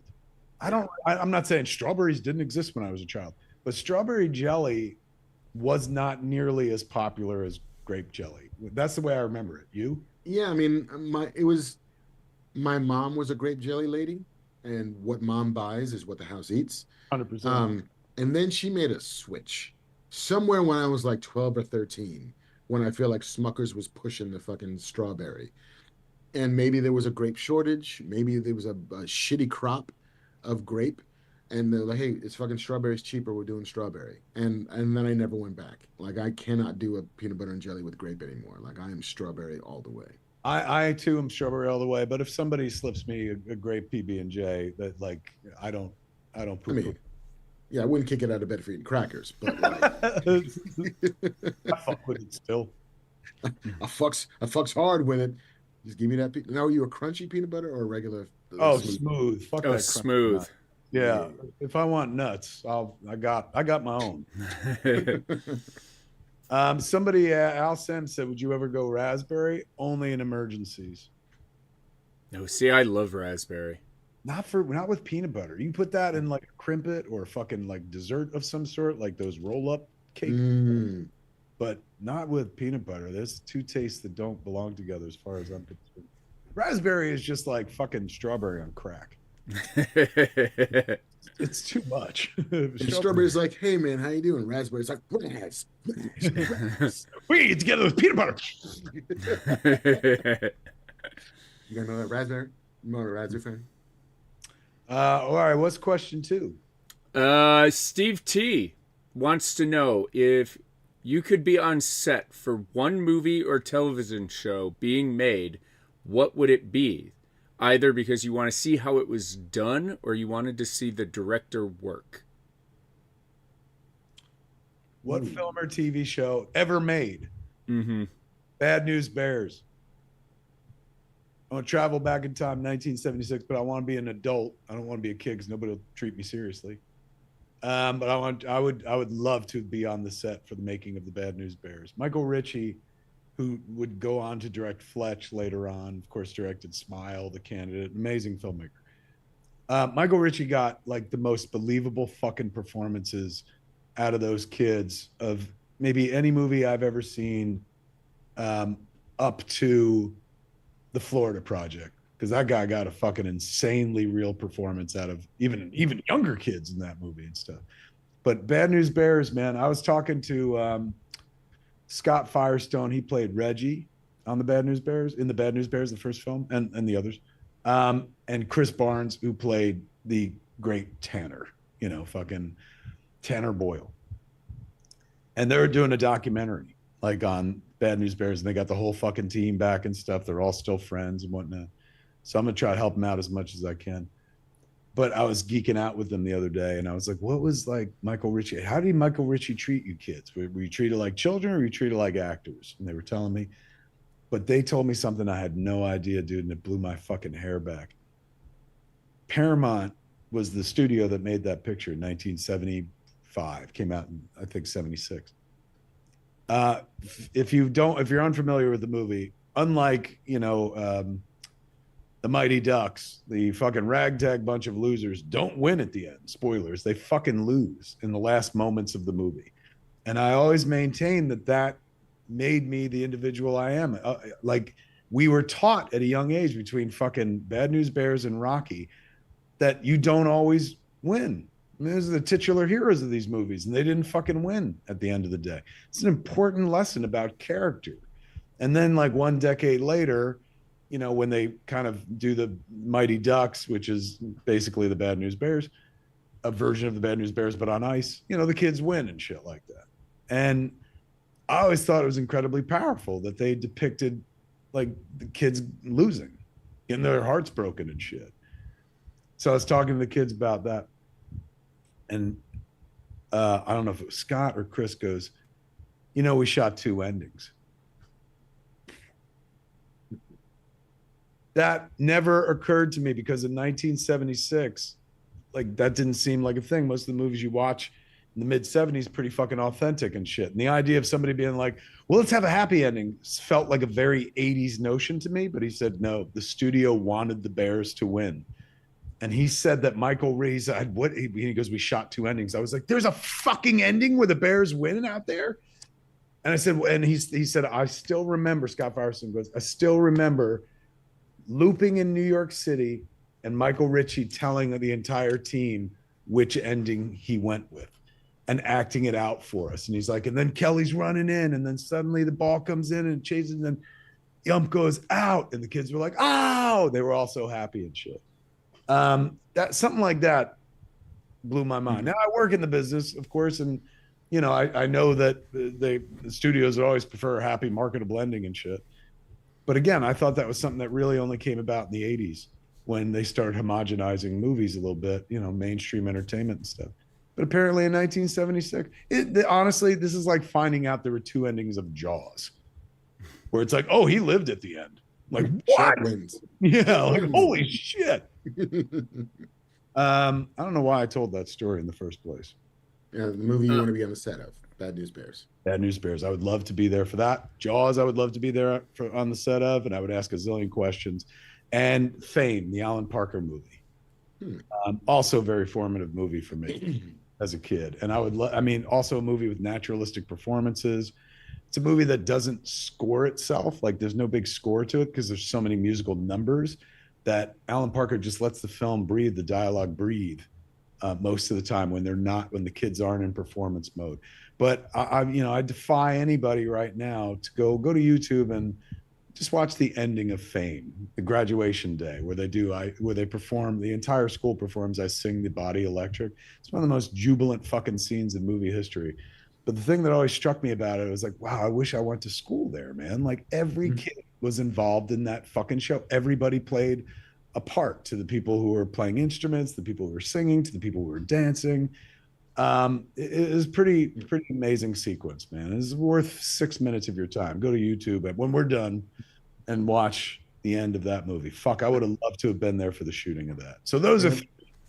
I have a couple of friends who went to the Fiorello LaGuardia School for the Arts. They went to the fucking School for Performing Arts? Yeah, they went to the Fame School. My friend Cecil Castellucci, who writes comic books and is a musician and writes operas and all of that shit. And then my other friend Niambi, who's an actor, who was on like The Good Fight. And I was like, was it like that all the time? He's like, we never fucking sung.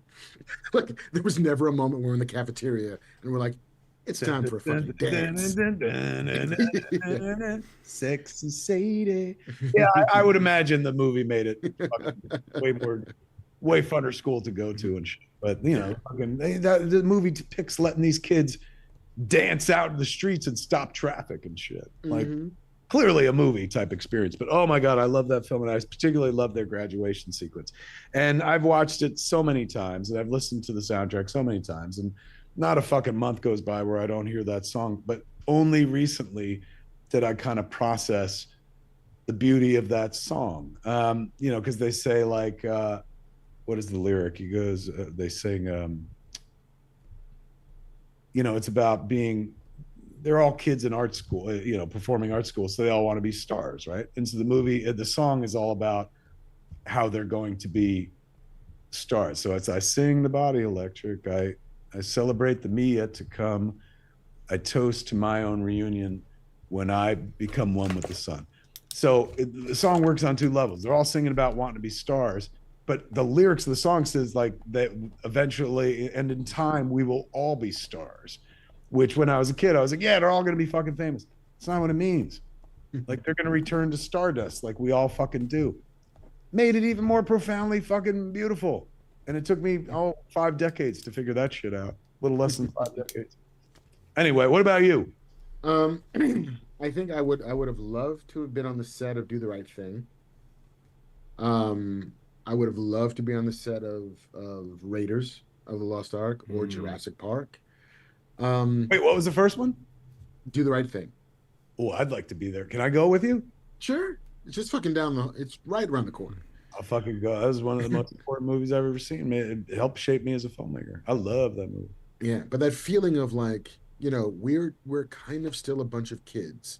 Yeah. We're just taking over these couple of blocks of Brooklyn and we're making a movie. Like there's something kind of summer campy about it that feels kind of wonderful. But I think at the top of my list is Terminator 2. And I think it's because it's a movie where things could only ever happen once. We are only going to drive this truck off this fucking into the LA River. We can only do it once. We're only going to blow up this building once, and we have to get it. We're only going to fly this helicopter under a fucking overpass once. And like that feeling of the ephemerality of film, of we're catching a moment in time that you can't do what doesn't takes on. We have to get it. And that kind of weird high wireness and like the story of we don't know how we're going to drive this truck into the LA River until some stuntman's like, I'll just do it. Like, what do you mean you'll do it? Yeah, I'll do it. It'll be fine. And like some fucking crazy person gets behind the wheel and drives it off of a street and they just, all right, let's shoot it, roll 4 cameras and pray we get it. And I kind of feel like that's an interesting place to be. And that energy of we're doing a thing that nobody's done before. And if we don't get it, then we don't get it. Feels kind of special. And I think it's one of it's at the epicenter of James Cameron as a filmmaker, of like the cross between money and inspiration, I think was at its peak with Terminator 2. He would then go to make other movies that were more expensive and made more money, but the quality began to diminish as the budgets began to increase. So like Titanic is good, it's not great. Avatar is good. It's not great. But I think Terminator 2 is the last time he was great and big. So yeah, those are my picks. True Lies. I'd also pop in on this set of Clerks. I didn't pay enough attention the first time I was there. Just what's everybody doing? Yeah, I'd be like, hey, why are you doing the shot that way? I'd have so many questions. What about you, Banff man? I mean, of course, everybody in chat was like Star Wars or Empire. I think American Graffiti would have been mine, because it was, first off, everybody in that movie. Again, everybody was in their 20s except for Richard Dreyfuss, and everybody from that movie went on to be huge, but nobody quite knew what they were about to become in just a few years. I think that, and it was just again a group of kids kind of taking over Petaluma and making a movie. But also, I think Clerks or Mallrats would be interesting for me, just because I've watched you do movies post all of that.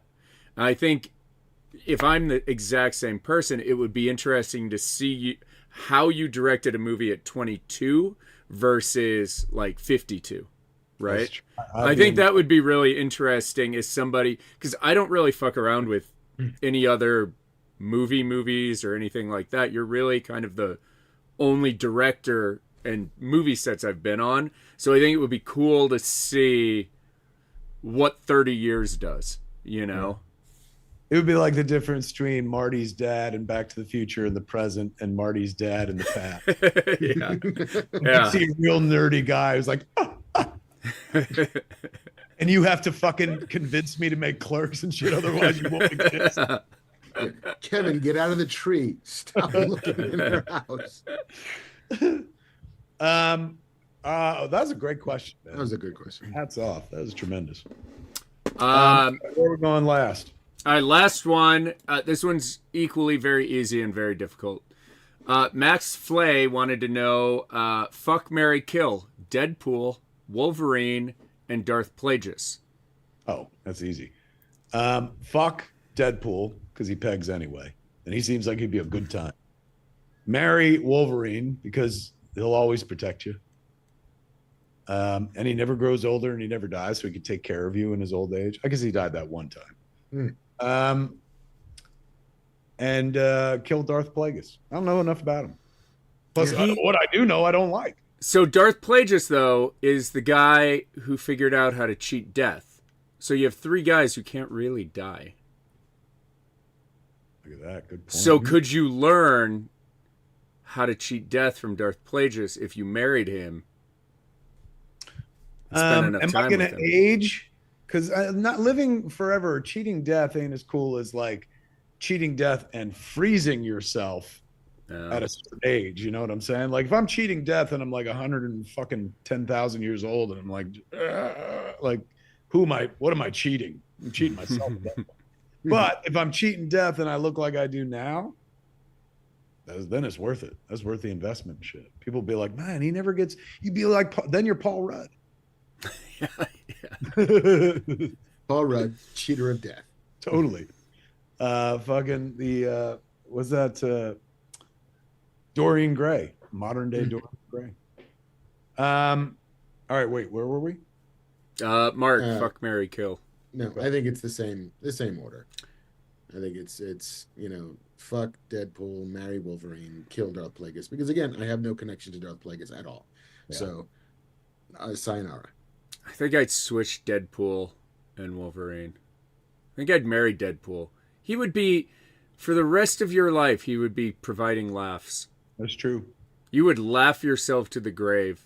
Even when the sex fell apart or whatever. Yeah, he's still funny.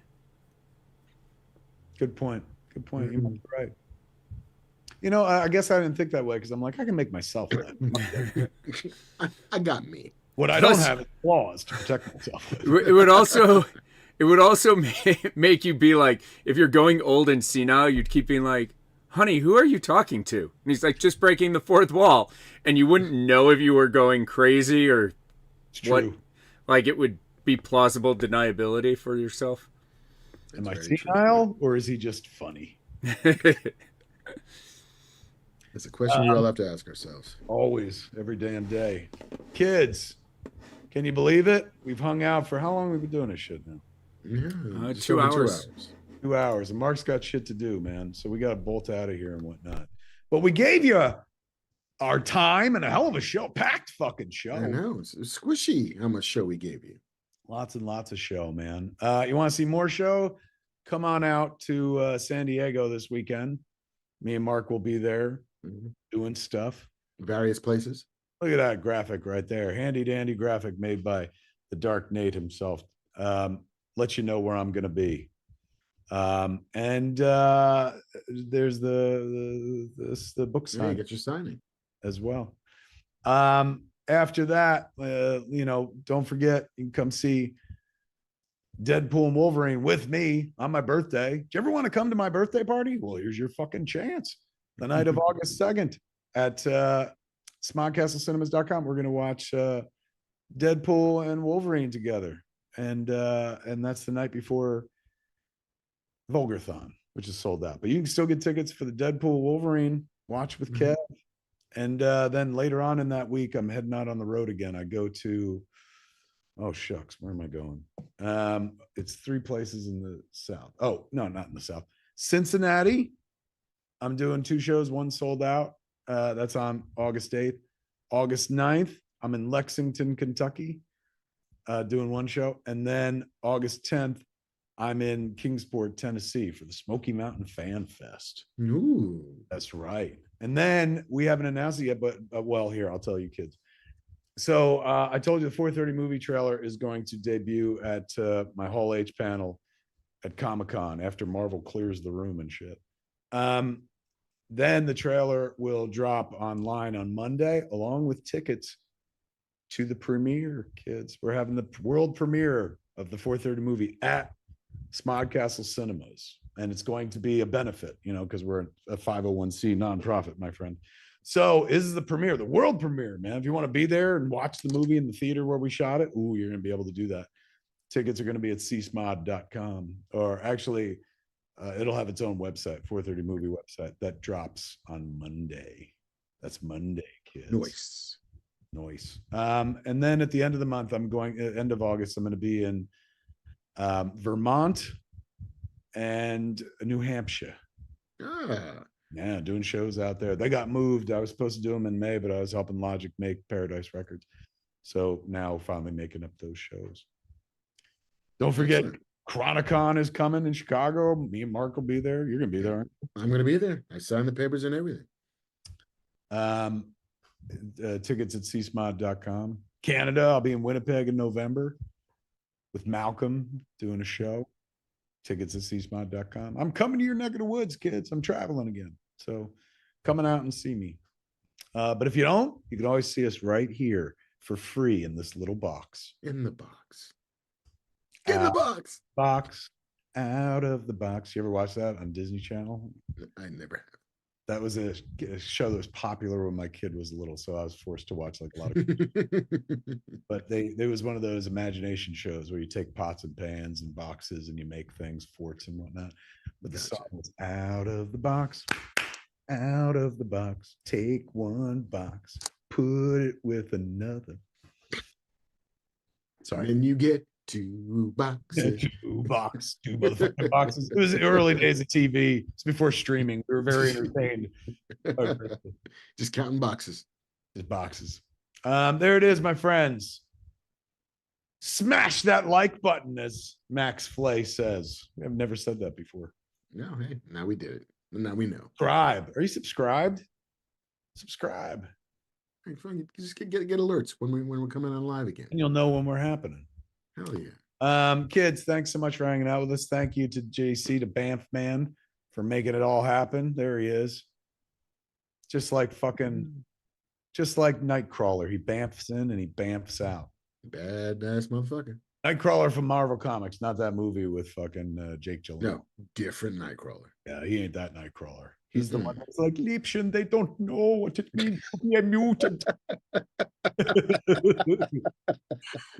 There it is, my friends. I'll see you at San Diego Comic-Con. same. Many thanks. If you like the show at all, kids, it's that guy over there. You know, but wrong one. That one. Put up for marvelous Marc Bernardin. Oh, thank you, sir. Always a pleasure. And that is Fat Man Beyond for this week, man. I'm Kevin Smith. And I'm Marc Bernardin. Tune in next time. Same fat time, same fat channel, smodcast.com or youtube.com/Kevin Smith. Jeff's Kiss, everybody. Mwah. This is from Cat. Greetings, everybody, and welcome to the AKA Ask Kev Anything. Every saga has a 10-year anniversary, ladies and gentlemen, and this is what happens when Jay and Silent Bob get old. I'm Kevin Smith. Kissing you!